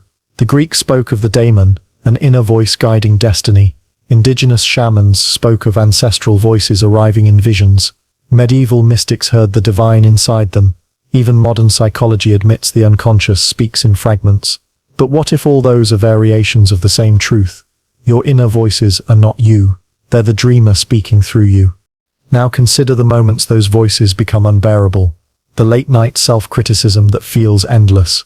The random intrusive thought, violent, cruel, absurd, that horrifies you. Why would your own mind betray you with words you never meant? Because they weren't yours to begin with. The dreamer's unfinished fragments bleed through, unedited. You are carrying echoes of fears they haven't faced. You are their filter. But sometimes, the voices carry wisdom. You've heard it, sudden clarity, words that arrive like lightning, the sentence you needed, the insight that saves you, the encouragement you didn't expect. Again, not yours, a gift from the dreamer, a reminder that even if you are trapped in their dream, they want you to survive in it. They want their projection to keep playing. This duality explains the paradox. Inner voices feel like both torment and salvation. Sometimes they crush you. Sometimes they rescue you, because they're not consistent. They're fragments. They're unfinished. They're the dreamer's private chaos bleeding through the seams. So what do? How do you live with voices that aren't yours? You don't silence them. You listen differently. Instead of asking, why am I thinking this? Ask, whose thought is this? Instead of labeling every voice as your own, Begin to recognize the borrowed tones. Notice how they differ, how some arrive cold and others warm, how some vanish quickly while others linger. These are clues to the dreamer's own mind. You're not broken, you're overhearing. But there is a darker possibility still. What if you are one of those voices? What if your entire existence is nothing more than a fragment of commentary in the dreamer's head, one of many inner voices they will forget upon waking? Right now you feel like a person. Tomorrow you may fade into their silence. You are the uninvited voice. Tonight, when you hear yourself thinking, pause. Does this voice sound like me? Or does it belong to someone else, dreaming me into being? Listen carefully, because once you notice the difference, you may finally realize you were never alone in your head, and maybe you never had a head of your own. Imagine floating in a dark chamber, your senses muted, your body suspended, your thoughts echoing in endless loops. This is what scientists call a sensory deprivation tank, a pod where light, sound, and gravity fall away, leaving you alone with your mind. People who've spent hours in these tanks often describe the same thing: hallucinations, dreams breaking into waking life, the borders dissolving. Now take that image and stretch it into infinity. What if this world is a deprivation tank? What if your entire existence is not a natural life, but a staged environment designed to keep you occupied while someone else dreams you?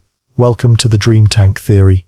The idea is simple, but chilling. You are not awake in a universe. You are submerged in a tank, not of water, but of thought. A controlled simulation, where sensory data is rationed, just enough to convince you of reality. The dreamer needs you distracted, lulled, sustained, so they feed you sights, sounds, textures, memories, a consistent script. You are not free. You are floating in their containment. Dream tank theory explains why reality feels both too detailed and too fragile. Look closely, and you see incredible complexity, every leaf on a tree, every wrinkle in a face. But step outside the familiar, and things get fuzzy. Try to recall a stranger's features after they pass you on the street. Try to visualize the back of your own head. It's not rendered because it doesn't need to be. The tank only fills with what keeps you pacified. Just as deprivation tanks strip away excess to reveal hallucination, the dream tank strips away truth to reveal illusion. Consider how often you feel the subtle hum of confinement. You speak of feeling trapped, of life as a box, of needing escape. That language isn't metaphorical. It's instinct. Your subconscious knows you are enclosed.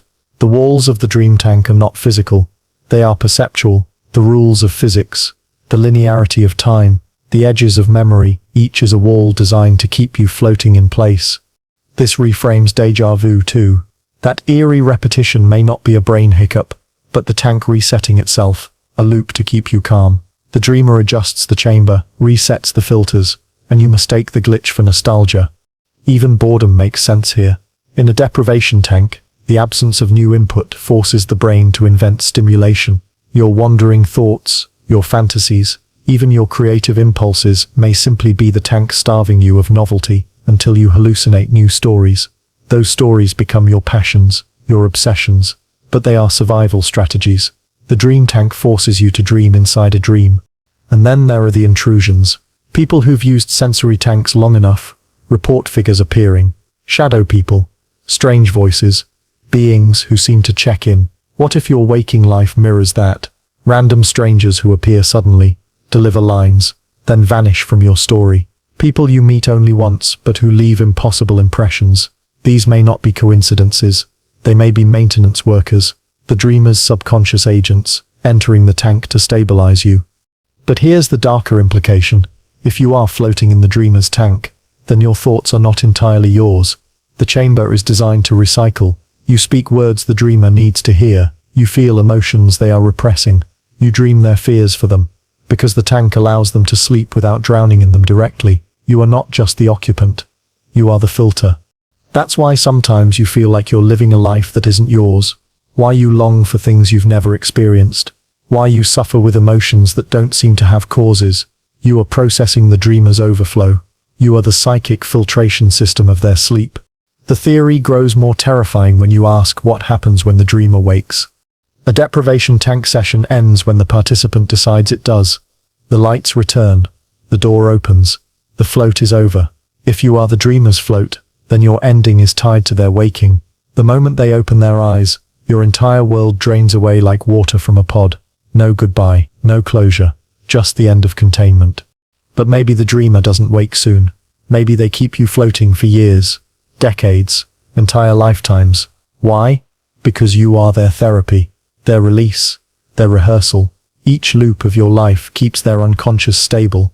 You are their nightly flotation exercise, a thought stretched into narrative so they don't collapse under their own weight. And when you feel exhaustion, when you say, I can't do this anymore, maybe that's not depression, maybe it's tank fatigue. You are tired because you were never meant to float this long. So how do you know you stitch are in the dream tank? You don't sit. The walls are designed to be invisible, but the clues are everywhere. The repeating cycles of your days, the uncanny hollowness of strangers, the missing pieces in your memory, the sudden sense that the world isn't responding to you but containing you. These aren't accidents. They're the tank reminding you what you are. Tonight, when you fall asleep, imagine yourself not sinking into unconsciousness, but stepping through another door. You'll wake tomorrow in the same room, the same world, the same tank. But if you look closely, maybe you'll notice the waterline. Maybe you'll hear the faint hum of machinery behind the silence. And maybe you'll realize you're not living a life. You're floating in one. You look into the mirror and expect reassurance, a reflection that confirms you are real. But sometimes the mirror betrays you. Your face looks almost right, but the eyes linger too long. The jaw moves a split second late. The skin feels less like flesh and more like glass stretched thin. In that moment, you don't feel like you're looking at yourself. You feel like you're being watched. This is the paradox of the mirror watcher, that the image in the glass is not simply reflection, but surveillance. Dreams reveal this truth in unsettling flashes. Mirrors rarely behave as they should.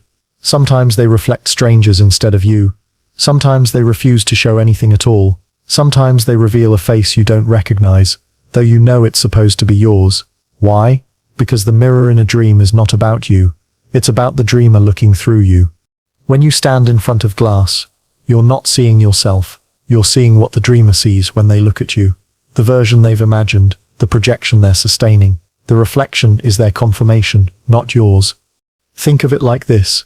In waking life, a mirror bounces light back to your eyes. In dream life, the mirror bounces awareness back to the dreamer. You are the image. The dreamer is the eye. The glass is the threshold between you. So when your reflection feels wrong, when it doesn't quite line up, when it seems to study you, maybe it's because in that instant, the dreamer is awake enough to notice you noticing. You're not gazing at yourself. You're caught in mutual recognition. This explains the uncanny tension people feel when they stare too long at a mirror. Psychologists call it the strange face illusion. After minutes of staring, the reflection warps, distorts, shifts into monstrous or unfamiliar faces. Science says it's caused by visual adaptation, your brain filling gaps in perception. But what if it's not distortion at all? What if it's the mirror showing you what the dreamer sees when they peel away the mask? Not you, not your ego, but the shifting collage of selves the dreamer has projected onto you. A library of faces you've worn before, reflected all at once. There's a reason so many myths fear mirrors. They're not portals to demons, they're reminders. They reveal too much. They hint that you are not solid, not fixed, not original. They whisper that you are a performance in glass, and that someone else is behind the performance, checking if you still look convincing. That's why sometimes your reflection seems to blink later than you do, because the dreamer hesitated. That's why sometimes your reflection feels like it has its own awareness separate from yours, because maybe it does. Maybe it's the dreamer themselves, glancing at you from the other side. Ask yourself, why do mirrors appear in dreams at all? What purpose do they serve? You don't need them to navigate. Yet they show up, again and again, often at crucial points. As if the dreamer needs reassurance. As if they're checking, is the projection still working? Does this character still believe? You are not using the mirror. The mirror is using you. This also reframes the terror of the watcher, that eerie sensation that someone is observing you even in solitude. Cameras, ghosts, spirits. We try to explain it away, but maybe it's simpler. The watcher is your reflection, which isn't you at all. It's the dreamer peering through the glass, making sure you haven't slipped the illusion. There's a cruel beauty here too, because if your reflection is not yours, then maybe none of your appearances are. Every face you've seen in photos, Every glance in a shop window, every childhood picture, they are not archives of you. They are checkpoints for the dreamer, proof you've remained stable in their dream. And maybe that's why you sometimes feel alien in your own body, because the reflection isn't you. It never was. It was always theirs. But here's the question that makes the mirror unbearable. What happens when the reflection refuses? What if one day the figure in the glass doesn't move when you do? What if it smiles when you don't? What if it steps closer, not as your copy, but as your replacement? Would you realize that the dreamer had abandoned you, shifted focus, created a new projection, and left the old you behind in the mirror? Maybe that's why you've always been warned not to stare too long, because eventually the reflection might stop pretending. So next time you stand in front of glass, notice the watcher, notice the delay, the shimmer, the tension of being studied. Don't sit, look away, hold their gaze, ask them silently, are you me, or am I you? And listen to the silence. If it feels heavy, if it feels alive, if it feels like someone else is breathing behind the glass, that's because they are. Your reflection has never belonged to you. It's the dreamer, checking if their copy is still convinced. Have you ever noticed how incomplete reality feels when you look too closely? You think you see everything, but the details collapse.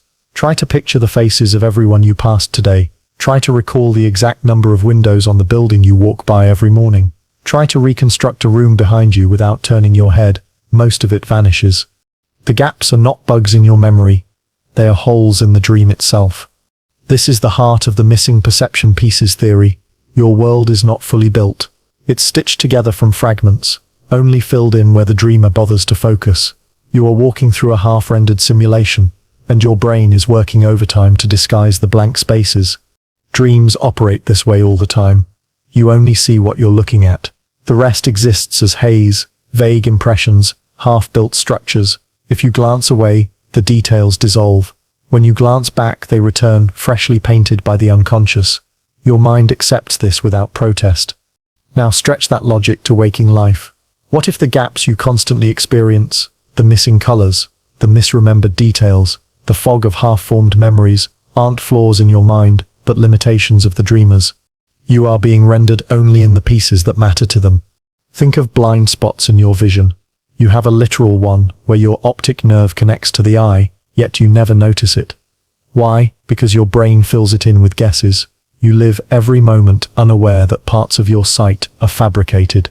That is what your entire perception may be, guesses filling the dreamer's omissions. This explains the haunting emptiness of certain memories, why some parts of your life feel thin, shallow, without depth. They were never forgotten. They were never fully made.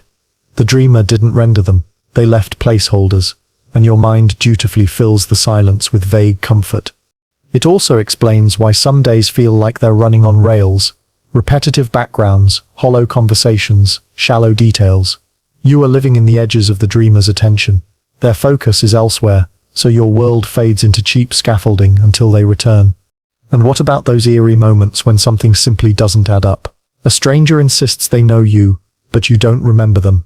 An object appears in your room without explanation. You notice the same car parked in the same spot for weeks. These are not coincidences. These are missing perception pieces. Fragments the dreamer forgot to adjust, gaps left exposed by their wandering attention. Your life feels incomplete, because it is incomplete. Neuroscience itself hints at this. Studies show that your brain doesn't actually record reality in full. It samples, compresses, reconstructs. In truth, you are already living with edited data. Consciousness is an approximation, a predictive painting. If that's true for biological brains, imagine the distortions. If you are just a dream character inside someone else's half-formed imagination. You stitch together from guesses. Here's the eerie twist. Maybe those moments of awe you feel, staring at a sunset, looking at the stars, aren't about beauty at all. Maybe they're moments when the dreamer finally turns their full attention to rendering your world. Suddenly, the detail explodes. The color deepens. The texture overwhelms you. You call it wonder. It's just higher resolution. But the opposite is true too. When the dreamer drifts, your world dulls. Days blur. Conversations flatten. Time compresses. You call it boredom. It's just low rendering. Philosophers and mystics have suspected this for centuries. Maya, the veil of illusion in Hindu thought. Plato's allegory of the cave, where shadows pass for reality. These were early warnings about missing perception pieces, the realization that what you call the world may be nothing more than a fraction of what lies beyond the dreamer's veil. And here's the cruelest implication. You will never see the missing pieces. The dreamer doesn't need you to. Your role is to move through their world as if it were whole. When you stumble, your brain rushes to patch the gap. When you notice too much, the dream reshuffles itself around you. Every glitch is smoothed before you can hold on to it. You're not meant to catch the holes. You're meant to forget them. But sometimes, you don't. Sometimes you feel it. The emptiness between the frames. The sense that you're walking through fog wearing the shape of a life. Those moments are precious. They are the dreamer slipping. Their attention falters, and the gaps open like cracks in the floor. You glimpse the void beneath. And then, just as quickly, it closes. So what do? You can't force the dreamer to render more. You can't demand the missing pieces. But you can notice them. You can stop pretending that the world is complete. And in that noticing, you can loosen the illusion's grip. Because the more you acknowledge the gaps, the more fragile the dream becomes. And maybe, just maybe, that fragility is your first step out. Tonight, when you look around your room, ask yourself, what here feels vague? What detail collapses when I stare at it? What memory fades no matter how hard I grasp? Those are your missing perception pieces.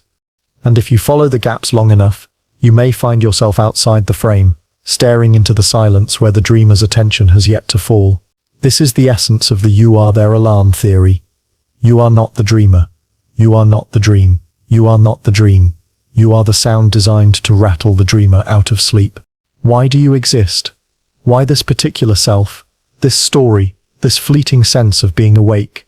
You search for purpose in love, work, survival, growth. But what if none of those are the real reason?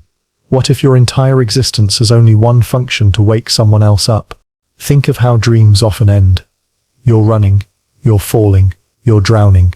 Just before impact, before suffocation, before annihilation, you wake. Why? Because the dream built tension so unbearable that the body had no choice but to snap back to wakefulness. The nightmare was not random. It was an alarm. Now, imagine your entire life is that nightmare. A sustained, complex, layered narrative designed not to entertain, not to sustain, but to rouse the one who sleeps behind your eyes. You are the ticking clock of their unconscious. This explains the uncanny rhythm of suffering. Why pain recurs in cycles. Why joy never lasts long enough. Why frustration lingers in ways that feel scripted. The world isn't designed to be perfect. It's designed to irritate, to disrupt, to shake the dreamer until they stir. That's because you're not the hero of this story. You're the alarm clock screaming at the dreamer to wake. Even your moments of beauty may serve the same function. A sunset so overwhelming you cry. A moment of love so powerful it breaks you. These highs don't exist for you to enjoy forever. They exist to create contrast. Peaks so sharp they rattle the dreamer with emotion. You are their jolt of awe, their shock of grief, their spike of fear. Haven't you felt it? That strange suspicion that your hardships are too pointed, too crafted, too specific to be coincidence. That heartbreaks arrive not just randomly, but as if staged for effect, that the timing of disasters feels rehearsed. Neuroscience lends a shadow of credibility here. Sleep cycles are naturally punctuated by disturbances. The body twitches, heart rate shifts, REM intensifies, the sleeper hovers near waking before falling back. Why? Perhaps because the mind generates small alarms to prevent sinking too deeply. If you are inside that sleep, then you are one of those alarms stretched into narrative form. This also reframes why you sometimes feel unbearable urgency, that pulsing anxiety that you're running out of time, though you don't know why. The sense that something is about to happen, the ticking in your chest that no doctor can explain, that is not your anxiety. That is the dreamer's. You are their heartbeat, pounding in narrative form. Your life is the dreamer's safety mechanism. And when the anxiety feels apocalyptic, when the dread feels cosmic, maybe it is, because the dreamer is closer to waking than you realize. The darker implication is this: if you succeed, you end. When the alarm rings and the dreamer opens their eyes, the alarm goes silent. It doesn't join them in waking, it vanishes. That means your deepest purpose, your reason for being, is to erase yourself. You exist only to end yourself. Isn't that what life feels like sometimes? Building towards something you can't name, carrying momentum toward an end you can't describe, only to realize the closer you get, the less of you will remain. That's not accident, that's design. And maybe if they do wake fully, you will be remembered not as a dream character, but as the jolt that freed them. But maybe there's mercy in this too. Alarms may vanish, but they leave impact. The dreamer remembers, they don't carry the alarm itself, but they carry the shock of it. Perhaps every time you've suffered, every time you've loved, every time you've questioned, the dreamer has been stirred, nudged closer to awareness. Here's the haunting possibility. You may not be the only alarm. Think of all the people you've met who burned briefly, but left lasting scars or lessons. Maybe they were alarms too, sounding for a while before fading. Together you create a chorus of disruption. Each life, each pain, each joy, another ring of the bell, all pressing the dreamer closer to morning. And maybe that explains why your story feels shared, why you recognize strangers, why synchronicities pile up. You are all alarms, harmonizing without knowing it. So what do you do with this knowledge? Do you resist, trying to soften the blow, to mute the noise? Or do you embrace your role, knowing that your sharpness, your urgency, your unbearable repetition is the point? Perhaps the only choice is to live fully. Not because you'll last, but because your ringing matters. Because one day when the dreamer finally wakes, they'll remember the echo of you, the sound that saved them from endless sleep. And when you hear the ticking in your chest, when the urgency spikes, when the world feels like it's vibrating with too much meaning, pause. It isn't sit madness. It isn't step paranoia. It's since the truth pressing through. You are not here to dream forever. You are their alarm. You are here to wake someone else. And when the morning comes for them, your night will end. Close your eyes at night and watch the borderlands. That strange flicker just before sleep, when the world dissolves into sparks of images, fragments of sound, and flashes of half-born visions. This threshold is called hypnagogia.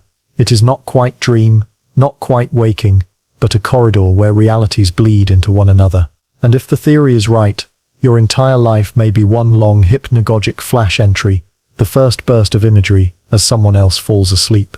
Think about it. When you drift into sleep, your mind doesn't gently step into a dream. It stumbles, it explodes with random scenes, a face, a color, a word, a falling sensation, a sudden sound. Then the chaos organizes into a story. If you are inside someone else's sleep, you may not be the full dream at all. You may just be that initial spark, stretched into what feels like years.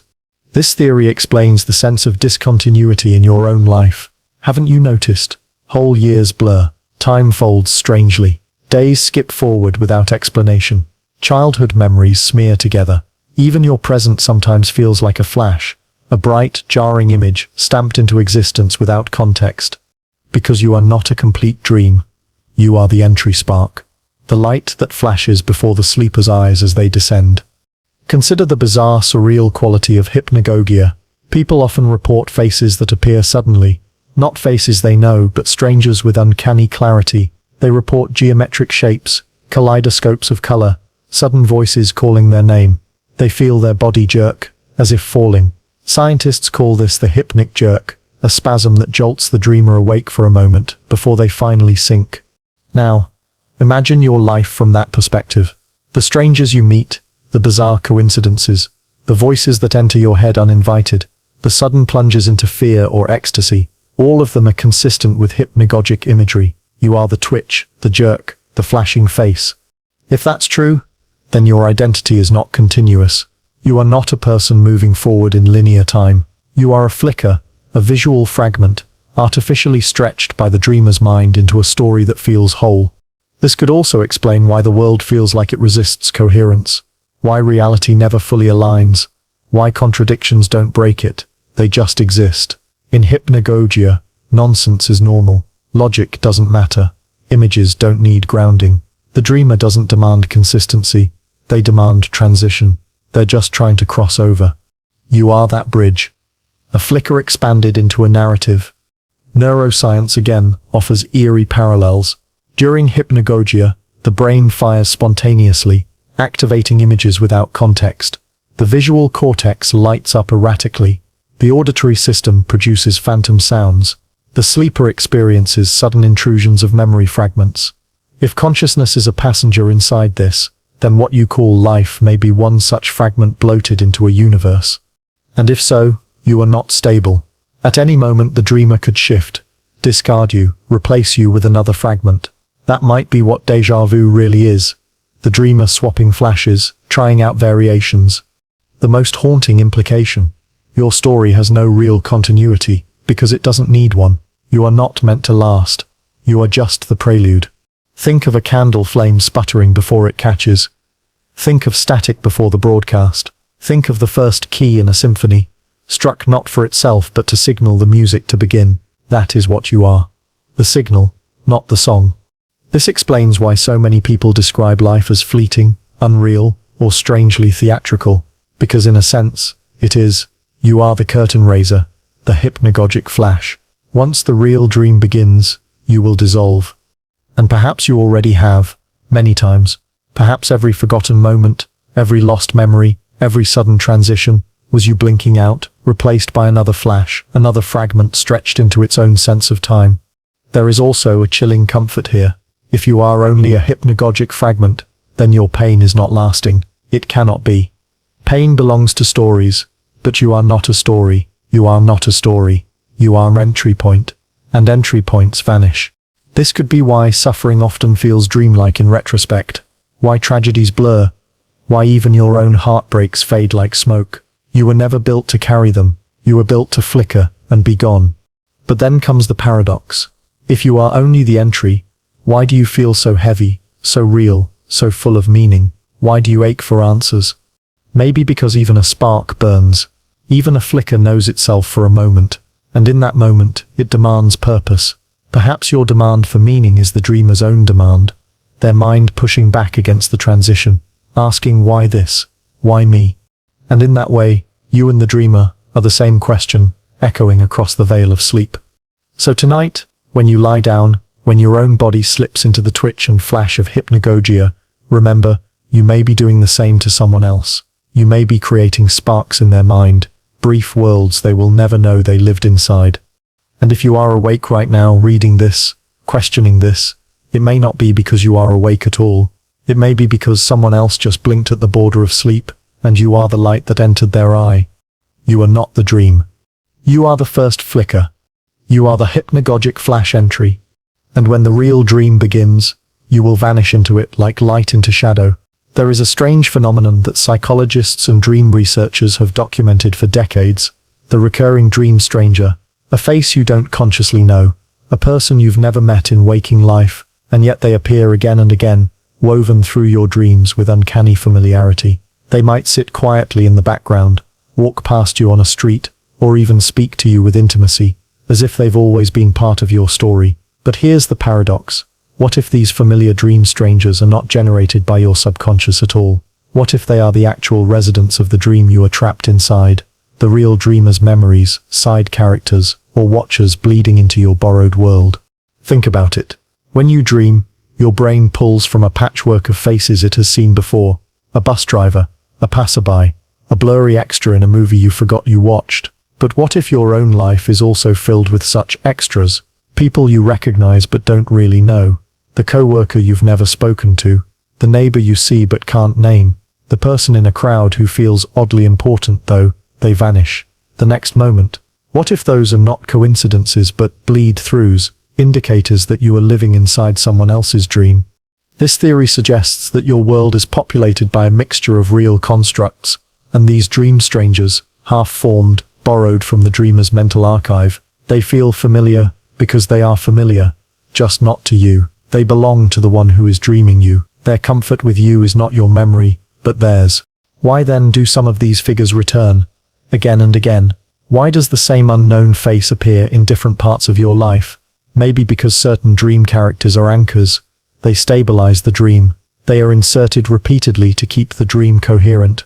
You mistake them for chance encounters, but they are scaffolding, propping up the illusion around you. And what of the feeling of déjà vu with strangers? The unsettling sense that you know someone the moment you see them, though you can't place how.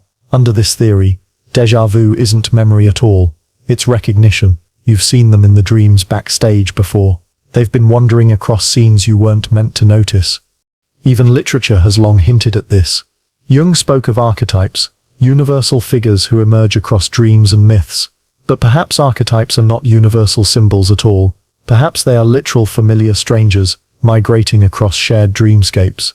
They show up where needed, the wise old man, the seductive stranger, the child who warns you, the shadowy pursuer. They don't come from inside you, they're imports. They belong to the dreamer, orchestrating all of this. Science provides unsettling support. Cognitive psychology has revealed that most dream characters exhibit bizarre limitations. When asked questions in lucid dreams, many respond vaguely, nonsensically, or refuse to answer at all. They seem less like autonomous beings, and more like placeholders. Yet some dream characters are startlingly sharp, independent, even knowing. Could those be the true familiar dream strangers? Fragments of the dreamer's real-world consciousness, standing beside you as you stumble through their private stage. If you follow this logic, it raises a disturbing possibility. Maybe you are also one of their dream strangers.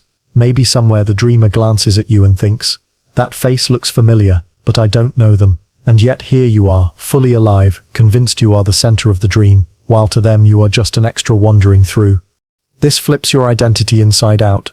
You are not protagonist but background character.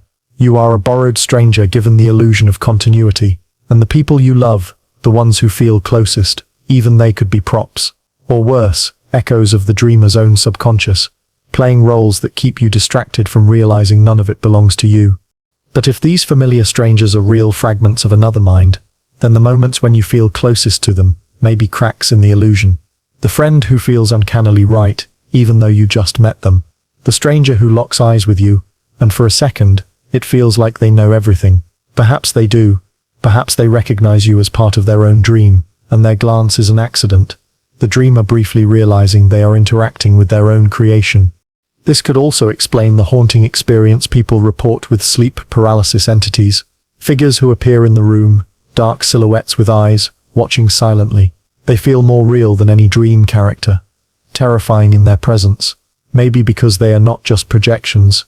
Maybe they are the dreamer themselves, leaning in too closely, catching sight of you, the stranger who has taken shape inside their dream. If so, then your life is surrounded by these watchers, these borrowed faces. They appear in crowds, in memory, in dreams within dreams. They are not mistakes. They are structural reinforcements. Without them, your dream world might collapse. The paradox, though, is that you also feel attachment to them. You laugh with them, cry with them, fall in love with them. So here is the cruel twist. Your love may not be yours.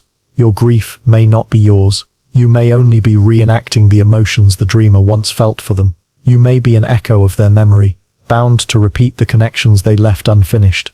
Which means, when you reach out to someone and say, "I know you," you might be right. You do know them. You know them, because you are both woven into the same dreamer's mind. But that knowledge doesn't belong to you. It belongs to the sleeper. The stranger is familiar. The familiarity is foreign, and you are living inside someone else's memory of a life you never lived. There is a subtle, almost imperceptible shift that sometimes occurs in the boundaries of self. You are walking, thinking, feeling your way through the world, and suddenly a thought crosses your mind that feels foreign. A wave of emotion rises, but it doesn't match your moment. A sorrow, a joy, a burst of anger, with no source you can trace. What if these moments are not mistakes of the brain, but leaks in the dream itself? What if the emotions you feel are not always your own, but the dreamer's? You are awake, but inside someone else's sleeping mind, and their feelings bleed into yours. The theory of emotional bleed-through suggests that the walls separating dreamer and dreamed are thinner than we imagine. Just as in a lucid dream, the dreamer can sometimes become aware of their own creation. You, the character inside the dream, may sometimes become aware of them. The awareness is not verbal, not visual, but visceral. A sudden weight of grief when nothing is wrong. A spark of affection for a stranger you don't know. These are not accidents. They are echoes. You are carrying emotions that were never yours to begin with. Science has hints of this already. Consider the phenomenon of emotional contagion. Humans mirror the moods of those around them almost unconsciously. If someone in a group is anxious, others begin to feel it. If laughter erupts, it spreads like fire. But what if this doesn't only apply to waking social groups? What if your entire waking life is a contagion? A seep of the dreamer's unspoken emotions flowing into you, shaping the way you act and interpret reality. This could explain why emotions often feel disproportionate, why a small slight provokes rage beyond reason, why a quiet sunset suddenly floods you with unbearable sadness, why joy sometimes blooms out of nowhere, unearned and unexplainable. These aren't just quirks of the brain, they are intrusions. You are not just you are sharing a nervous system with a sleeper who does not even know you exist. Dream researchers note that when people dream, they often project strong feelings into characters, even if those characters say little. You might dream of a stranger who terrifies you, though they do nothing, or someone who fills you with love, though they never speak. The feeling comes from the dreamer, not the character. But what if that dream is your waking life? Then the emotions you experience, the ones that feel most overwhelming, may never have belonged to you at all. They may be imported wholesale from the one who is truly asleep. This possibility reframes personal identity. What if your personality isn't stable because it isn't yours? Maybe you are calm one day and volatile the next, because the dreamer's mood shifted. Maybe your cycles of depression and elation have nothing to do with biology, but with the dreamer tossing and turning in their sleep. Your psyche becomes a mirror, not a source. You are reflection, not origin.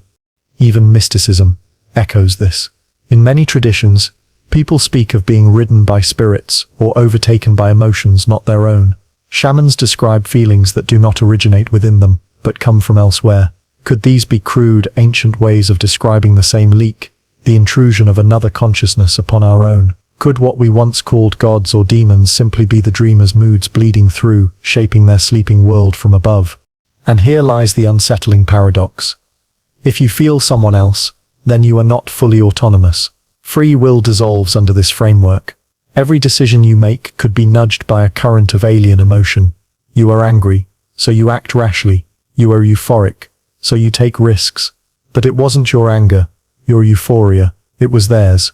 You are a puppet pulled by strings you cannot even see. Yet there is also intimacy in this. Imagine being able to feel someone else so completely that their emotions pass into you as if they were your own. This is the deepest possible connection. Beyond empathy, beyond love. It is fusion. If you are inside someone else's dream, then every tear you cry is theirs. Every laugh you release is theirs. Every heartbeat of fear or desire is theirs. You are living their inner weather, wearing their emotions like borrowed clothing. Of course, this means that even your most private experiences may not be private at all. That surge of longing for someone you've never met, maybe it's their desire, not yours. That recurring sadness you cannot explain, maybe it's their grief, bleeding into you. You are haunted not by ghosts, but by the living sleeper whose mind cradles your existence. The danger is mistaking their feelings for your own identity. You build stories around them. I am this kind of person. I love this. I fear that. But perhaps you are simply narrating someone else's impulses. Perhaps your entire sense of self is just the residue of another's dreaming. And if that is true, then what are you left with? A hollow vessel filled with someone else's storms, a mind crowded with alien currents. And yet, even in that hollowness, there is a kind of strange beauty. For if you are feeling someone else, then you are never alone.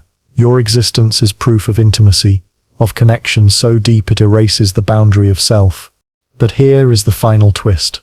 What if the dreamer feels you in return? What if their emotions sometimes shift because of yours, and they wake up with feelings they cannot explain? If so, then the barrier is not one way. The dreamer dreams you feel them, and together you blur. They think the feelings are theirs, but perhaps they are yours, pushing upward from the dream layer into their waking life. Two selves tangled, indistinguishable, lost inside one another's tides.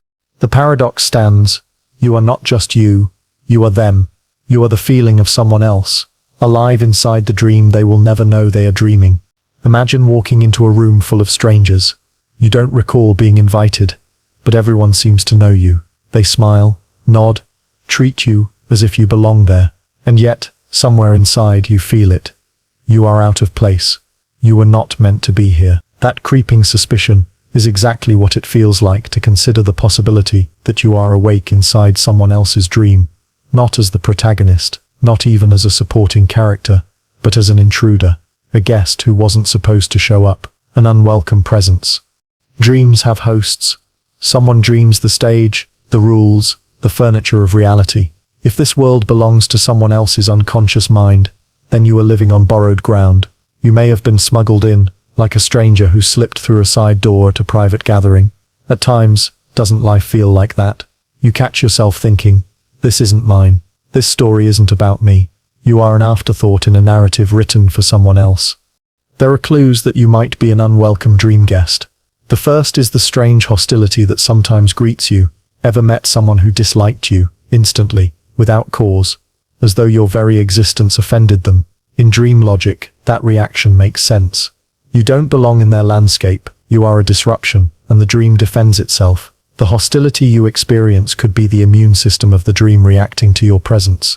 The second clue lies in déjà vu, that uncanny sensation of having been somewhere before, of conversations repeating, of actions already performed. Perhaps it is not memory at all, but rejection. The dream is trying to push you out, looping you through the same corridors so you tire, so you retreat. It is the subtle way the host signals. This is not your place. Leave. The third clue is found in those moments of inexplicable isolation. You may be surrounded by people, but the connections never quite stick. You feel invisible, unheard, peripheral, like a background extra, trying to convince themselves they are a main character. But if you are only a guest inside someone else's dream, then that is exactly what you are. Scenery with a mind tolerated, only because the dreamer has not yet noticed your presence. Philosophers and mystics have long wrestled with the idea of unwelcome presence. Some traditions speak of egregores, or parasitic entities, consciousnesses that attach themselves to the minds of others. Perhaps you are one of these, your self-awareness parasitically piggybacking inside a dream that isn't yours. Or perhaps you are simply a fracture of the dreamer's own mind, given too much independence, wandering too far from the intended script. It is worth asking, how did you get here? Was it chance, or was it design?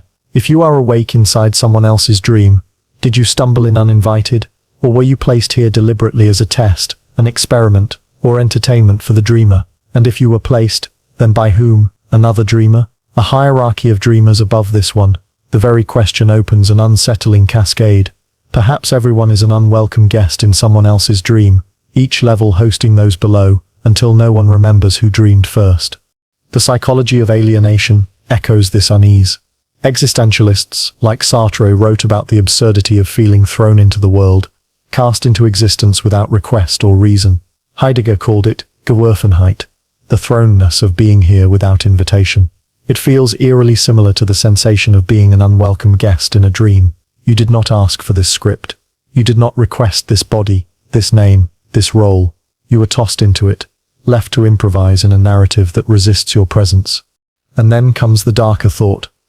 Maybe the dreamer knows you are here. Maybe they tolerate you only so long as you do not interfere. Every time you begin to wake too far, to tug at the edges of the dream, they notice, and like a host tired of an overstaying guest, they prepare to eject you. Sudden accidents, inexplicable misfortunes, illnesses that arrive out of nowhere. Could these be the dreamer's way of rewriting you out of the story? You sense this in small ways, that uncanny paranoia that someone is watching, that dread when everything suddenly feels staged, as if you've been caught trespassing in someone's carefully woven illusion. You smile, you play along, you pretend you belong, but inside you know the truth. You are not welcome. You are only here until the dreamer decides otherwise. And yet, there is a paradox. If you are an unwelcome dream guest, then your very awareness of being here changes the dream. You alter the script simply by recognizing it. That recognition gives you a strange power. Even if temporary, you cannot own the dream. But you can haunt it. You can leave ripples in its logic, unsettling the dreamer in return. You may be unwelcome, but you are undeniable. So what then? Do you try to fit in, blend with the furniture of the dream, hoping the host never notices? Or do you embrace the role of trespasser, making the most of your time inside? Perhaps there is no right answer. But one thing is certain, the sensation of not belonging, of being alien in your own life, may not be a psychological quirk after all. It may be the truest evidence of your condition. You are here, awake inside someone else's dream. You are not supposed to be. And yet you are. You cannot shake the feeling that you are tolerated at best, resisted at worst. You may be forgotten tomorrow, erased without trace. But tonight, in this fragile awareness, you know you are an unwelcome guest.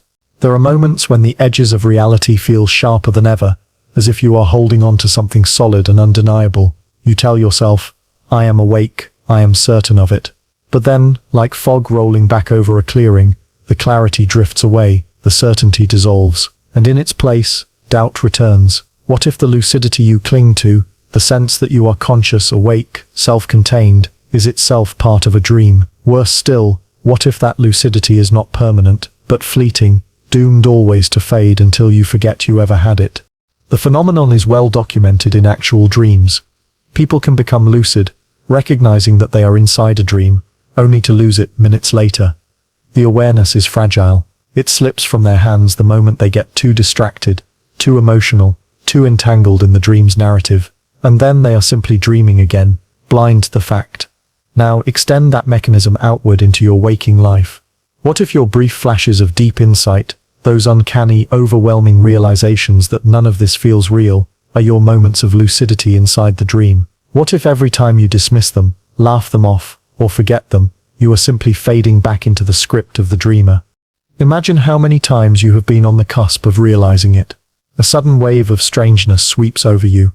The way light falls feels unreal. The texture of objects seems constructed, too smooth, too patterned. You feel as if someone else is behind your eyes. For a brief moment, you are lucid. But then, the phone rings, or someone speaks, or your mind catches on the next thought, and the insight dissolves. By the time you remember it, the feeling is gone. You are back in the dream, no wiser than before. This is not failure. It is design. A dream that allows its characters to remain fully lucid would collapse. If you were always aware you were inside someone else's dream, you would stop playing your role. You would stop taking the dream seriously. You might even break the dream entirely, and so lucidity must fade, like a candle snuffed by its own smoke. The dreamer allows you glimpses but not permanence. You are given only enough awareness to know the bars of the cage before being lulled back into forgetting. Psychology provides an interesting echo. Think about how memory works. We often remember less than we think.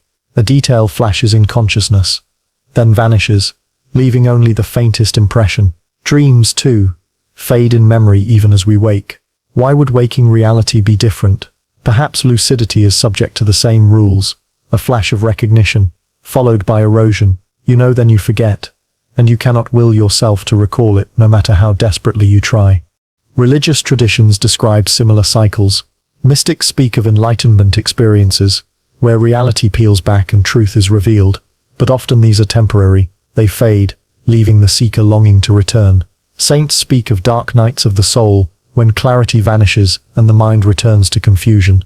Lucidity fading slowly is not merely a quirk of dreaming, but a universal condition of consciousness. It is the rhythm of knowing and forgetting, a tide that pulls every mind between insight and blindness.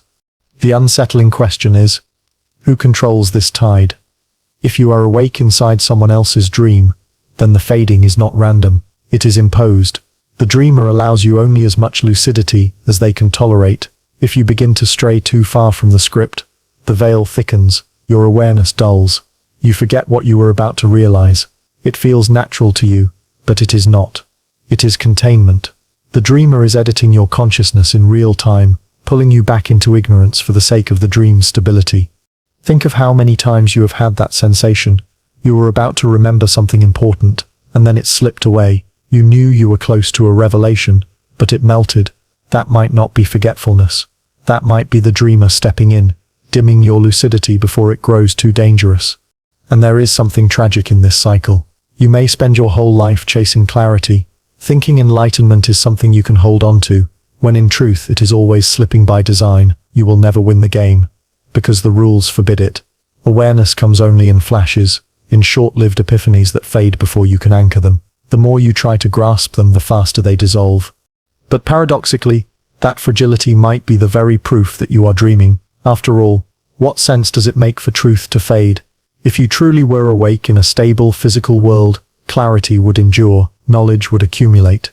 Instead, lucidity feels fragile, as though reality itself is conspiring to make you forget.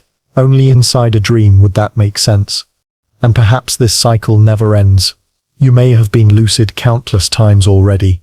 You may have realized the truth, understood it fully, and then lost it over and over again. You may even be having it right now. Perhaps these very words are triggering a flicker of lucidity in you, a realization that none of this is real. But soon, like all lucidity, it will fade. You will return to the script. You will go on as though nothing happened, convinced you are awake.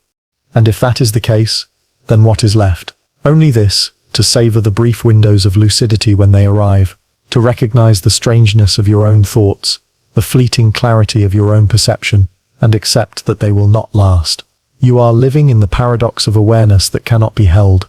Lucidity is not a permanent gift. It is a fleeting visitation, one that fades slowly, like a dream unraveling in the morning light. There are mornings when you wake up, and the world feels just slightly different. Your memories, the anchors of your identity, do not sit where you left them. A childhood event that once seemed vivid, now feels vague, while a trivial moment from years ago suddenly glows with sharp detail. Names blur, places shift, emotions attach themselves to the wrong stories. It is as if someone quietly entered your mind while you slept and rearranged the furniture. If this life is someone else's dream, then those nightly edits may not be accidents. They may be the dreamer revising the script. Think of memory not as a recording but as clay. Each day you mold it, and each night, unseen hands reshape it. Neurologists have long known that sleep consolidates memory. But what if that consolidation is not merely your brain at work, but the dreamer reweaving your narrative? In their dream you play a role, and roles require coherence. If your experiences drift too far, the dreamer edits them, trimming away inconvenient truths and padding in new fragments that better fit their unfolding story. Haven't you noticed the gaps? You look back on your life and realize there are entire stretches you cannot recall. Weeks, months, sometimes even years seem swallowed by a fog. Were those days truly lived? Or were they simply deleted, excised from the script because they no longer served the dreamer's narrative? What if the memories you hold now are not original, but replacements, curated moments selected for you, not by you? This theory carries a disturbing implication. Your past is not yours. You may think you remember your first love, the home you grew up in, the ache of a particular loss. But what if those details are provisional? What if last night the dreamer decided that your heartbreak needed more weight, so they added tears and shadows to a once neutral recollection? Or perhaps they wanted you to feel lighter, so they stripped away the sharpness of grief and replaced it with numb acceptance. You trust your memories, but if you are inside someone else's dream, then they are notes rewritten in pencil, always subject to revision. Psychologists speak of memory reconsolidation, the process by which each act of remembering destabilizes a memory, allowing it to be altered before being stored again. Scientists can even implant false memories experimentally, tricking the brain into believing it saw something it never did. But within the dream hypothesis, this phenomenon makes eerie sense. False memories are not mistakes of biology, they are edits by the dreamer. You are not recalling, you are downloading the latest draft. Consider déjà vu again, but through this lens. That flash of familiarity may not be you recalling the past at all, but rather recognizing the scene where yesterday's version of your memory was replaced. You are sensing the glitch where two timelines do not align. You are catching the editor in the act. And what of dreams themselves? Those strange nightly visions. Perhaps they are not random at all, but the workshop of the dreamer, where they test new edits before integrating them into your waking life.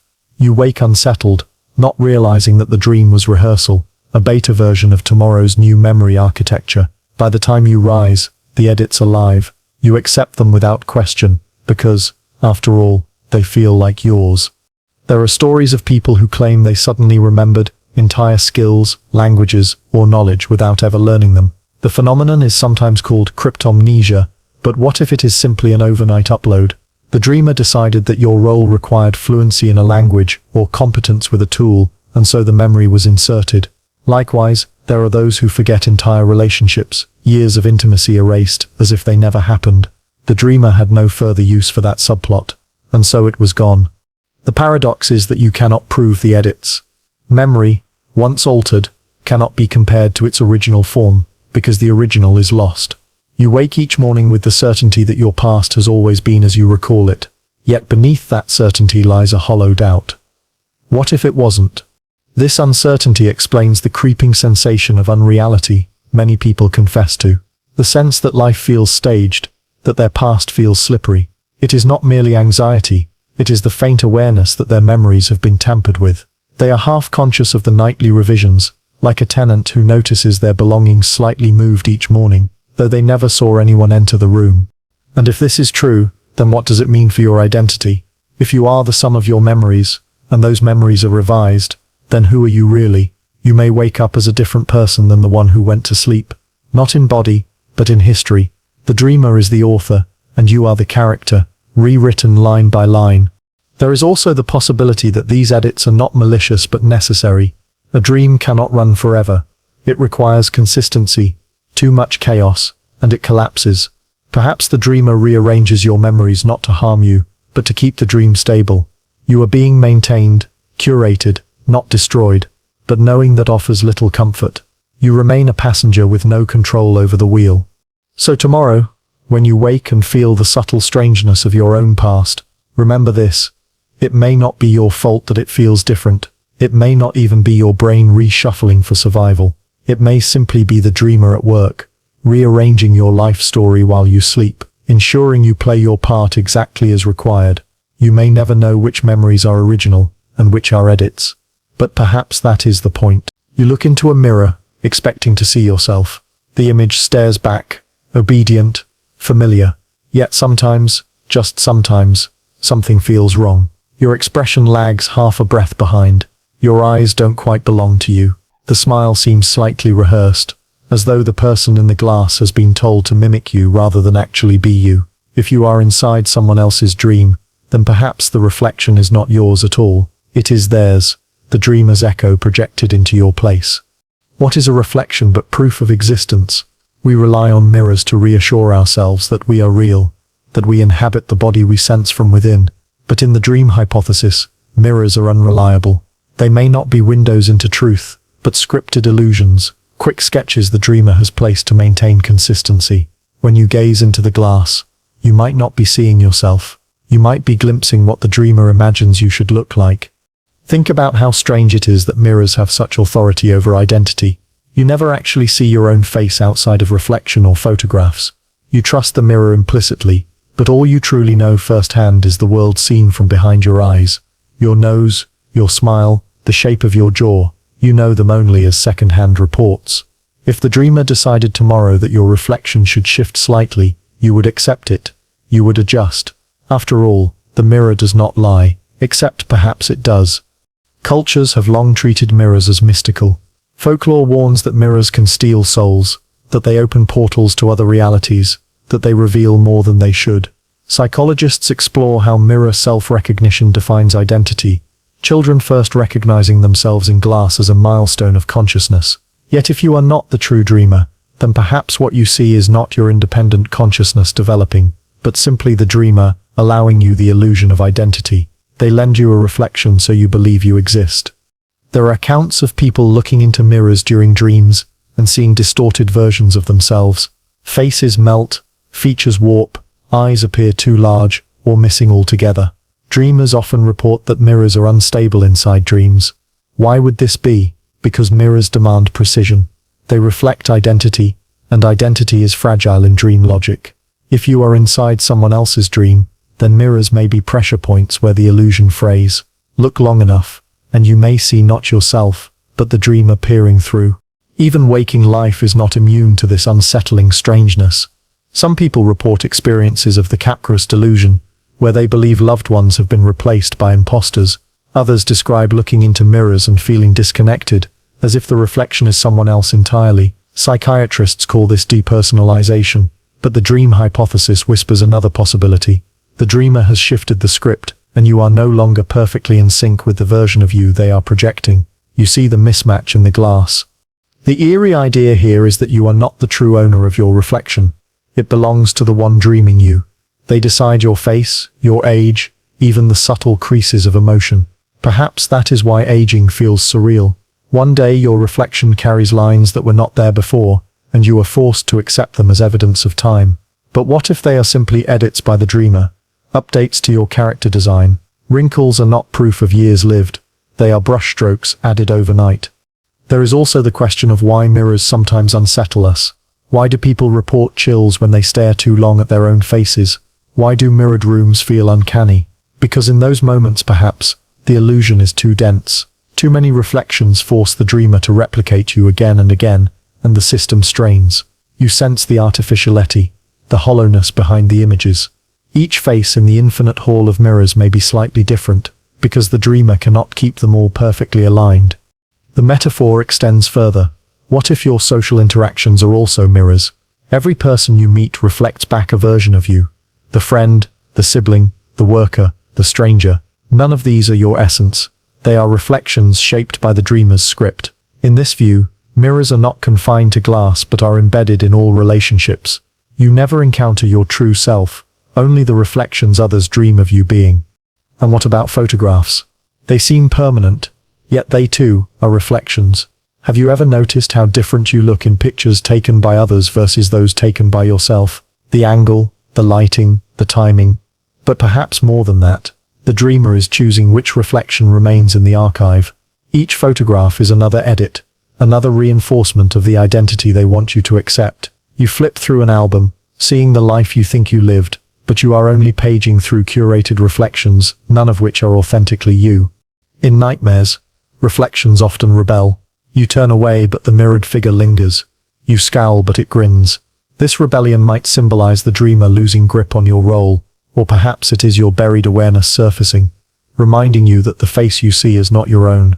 Nightmares feel terrifying precisely because they expose the scaffolding of the dream. They show you the reflection for what it is, a puppet made to reassure you of existence. So next time you glance at yourself, pause. Study the reflection not with casual trust but with suspicion. Does it feel slightly delayed? Do the eyes glimmer with thoughts not your own? Perhaps what you see is not you at all, but the dreamer gazing back, checking that their character remains in costume. And when you turn away, ask yourself this. Did you leave the reflection behind, or is it still watching? Dreams within dreams. The concept feels like an infinite descent, a hall of mirrors stretching forever. You awaken, only to realize you are still asleep. You awaken again, but the ground remains unstable. The philosopher's nightmare is that there may never be a bottom to this sequence. If you are living inside someone else's dream, then perhaps they too are a character in yet another dreamer's story. Layers upon layers, with no clear origin, no true bedrock of reality. You are caught inside a Russian doll of consciousness. This notion of nested dream worlds has haunted thinkers for centuries. Ancient Hindu philosophy describes the cosmos as a dream within the mind of Vishnu, who slumbers upon the cosmic serpent. Within Vishnu's dream are countless beings who themselves dream, fractal universes spiraling inward without end. Modern philosophers entertain similar ideas through simulation theory, suggesting that even if you escape one dream, another lies beneath it. Each awakening is only another layer of scripted perception. Think of the strange panic of false awakenings. You open your eyes, sit up in bed, and go about your morning, until something glitches. The clock shows impossible numbers.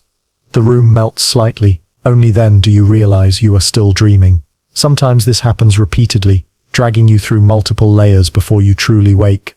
But even then, how can you be certain the final awakening was real? What if your current life is simply the deepest false awakening you've encountered so far?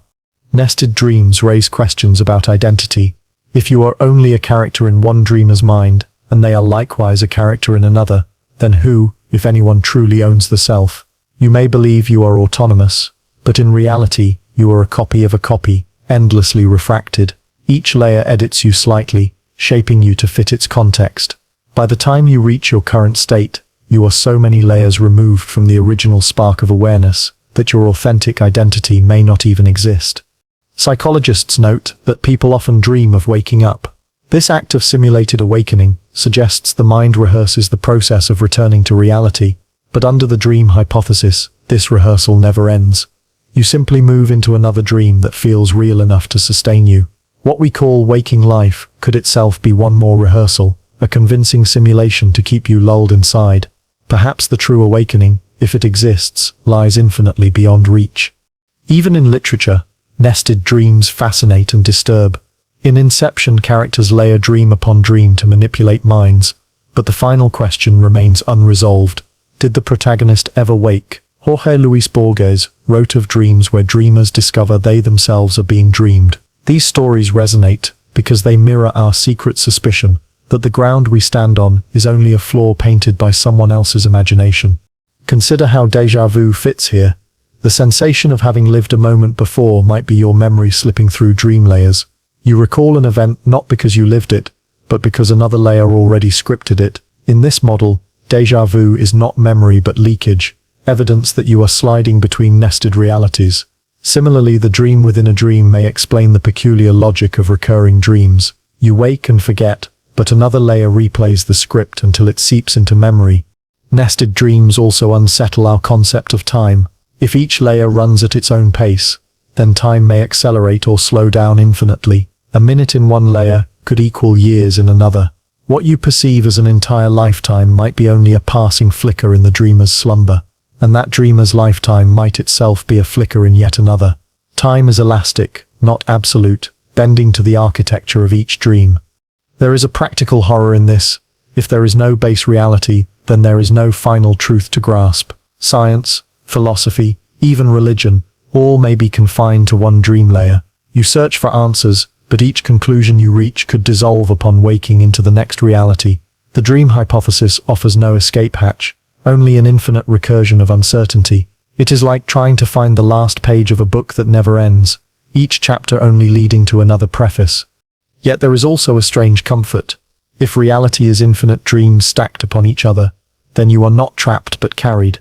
Each layer is a continuation, a ripple in an endless ocean of imagination. You do not vanish when one dream ends. You awaken into another. Identity may be fluid, but continuity remains. You are not a static self but a traveler across layers, adapting endlessly. Nested dreams blur the line between self and other. If your current life is the dream of another, then perhaps your own dreams generate people who feel as real as you do now. You are both the dreamed and the dreamer, alternating roles depending on which layer you inhabit. In this sense, all beings are interwoven, each dreaming each other in infinite reciprocity. Existence becomes less about ownership of reality, and more about participation in an eternal cycle of dreaming. So when you lie down to sleep tonight and enter your own dreams, ask, are you creating new layers, or are you simply navigating deeper into the stack already built around you?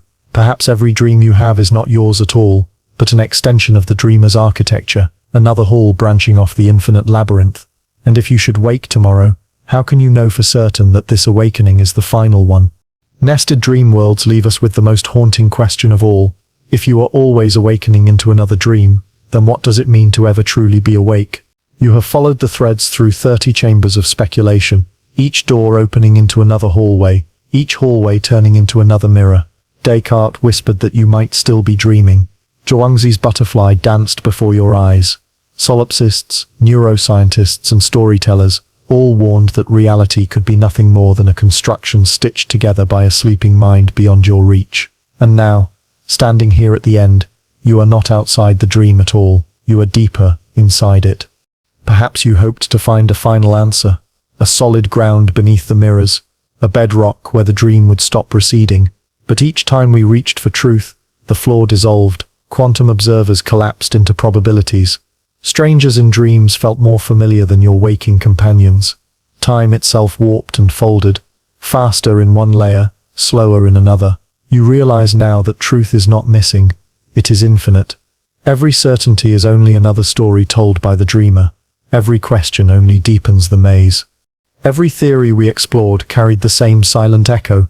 If this is someone else's dream, then your certainty is borrowed. Your memories, your loves, your griefs, even the sound of your heartbeat might not belong to you. They could be fragments of another consciousness drifting through the fog. Think of the false awakenings, where you woke again and again, only to discover you had never truly left. That is the structure of your entire life. A spiral, not a line, a loop, not a ladder. And yet, you remain. You are not erased by this possibility. Instead, you expand. If you are inside another's dream, then you are proof of their imagination. Your existence, your breath, your very doubt is their creation. And that makes you both fragile and infinite. Fragile, because you can be edited at will. Infinite, because your awareness reaches beyond the walls given to you. You are both prisoner and creator, both puppet and playwright. The contradiction is the dream itself. But what if you are also the dreamer? When you sleep, your mind creates faces, voices, entire landscapes. You grant them emotions, desires, tragedies. They do not know they are dream characters. They argue, they laugh, they fear. And when you wake, they vanish, never suspecting they were figments. How do you know the same fate does not await you? The people you love may already be fading, their edges dissolving in a higher dreamer's awakening. The life you protect so fiercely may be nothing more than tomorrow's forgotten scene. Consider again the sensation of déjà vu, a moment repeated, an event replayed. In the logic of waking life, it feels like an error.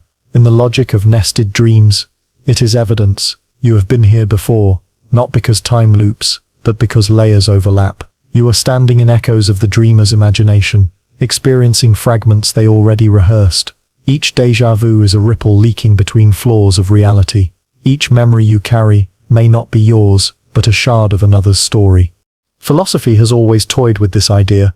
Plato's cave, Kant's noumenal veil, Husserl's phenomenology, all ask the same question: are we ever touching reality itself, or only its shadows? The dream hypothesis pushes further. It does not simply suggest that reality is hidden. It suggests that reality may not exist at all, at least not in the way you imagine. What you call world may only be coherence, stitched together to keep you calm. A script written by a sleeping mind, to prevent you from seeing the void beneath. Does this mean your choices are meaningless? Not at all. Choices matter, because they ripple. Even if you are dreamed, the consequences of your actions shape the dreamer's narrative. Your kindness, your cruelty, your despair, they alter the tone of the dream. You are not powerless. You are essential. Without you, the dream would be incomplete. This is the paradox. You may not own reality, but reality cannot exist without you inhabiting it. You are both unreal and indispensable. Yet, strangely, this does not have to terrify you. There is freedom in accepting that you may be a dream. If nothing is solid, then everything is possibility. If you are the imagination of another, then you are not bound by fixed identity. You are free to reinvent, free to dissolve, free to awaken again and again in new forms. Death itself may only be another false awakening, another passage into the next layer. What you lose in certainty, you gain in endless continuation. The recursion never ends. You may wake tomorrow and laugh at this, dismissing it as speculation. Yet the laughter itself will be part of the dream. You may convince yourself of reality's solidity, but the conviction itself will be a layer in the maze. You cannot escape the loop by thinking. Thought is already written into the script. The only escape is acceptance, to live as though you are both awake and dreaming, both real and unreal, both yourself and someone else's invention. And so we circle back to the beginning, to the question, are you awake, or are you still dreaming? Every philosopher, every mystic, every scientist has offered an answer, but none have solved it. You are left with the same haunting silence you began with, but perhaps that silence is the answer. If you can never be certain, then the dream is perfect. Certainty would break the spell. Doubt is the evidence that you are still inside. Think of the countless nights you have lived inside dreams of your own. For those hours, you believed utterly in what you saw. You felt fear, joy, shame, awe. Those emotions were not fake, even if the world around them was. Likewise, even if your current life is only someone else's dream, the feelings you carry are real to you. Pain still aches, love still warms, silence still soothes. The unreality of the stage does not diminish the authenticity of the performance. The dream is real enough to matter. So ask yourself one final time, whose dream is this? If you are inside their mind, are they inside another's? And if so, where does it stop, or does it stop at all? The answer slips through your fingers. You reach for the alarm clock, but it only rings deeper inside. You touch the mirror, but the reflection looks at you with a stranger's eyes. The more you search for the boundary, the more the walls expand. And when they finally wake, you may wake too, only to discover that you are still dreaming. Perhaps the dreamer is watching you now. Perhaps they wanted you to hear these words. Perhaps your doubt, your confusion, your awe, are exactly the emotions they came here to feel. You are not just their dream. You are their awakening. Their dream continues because you have chosen to live inside it. Always dreaming.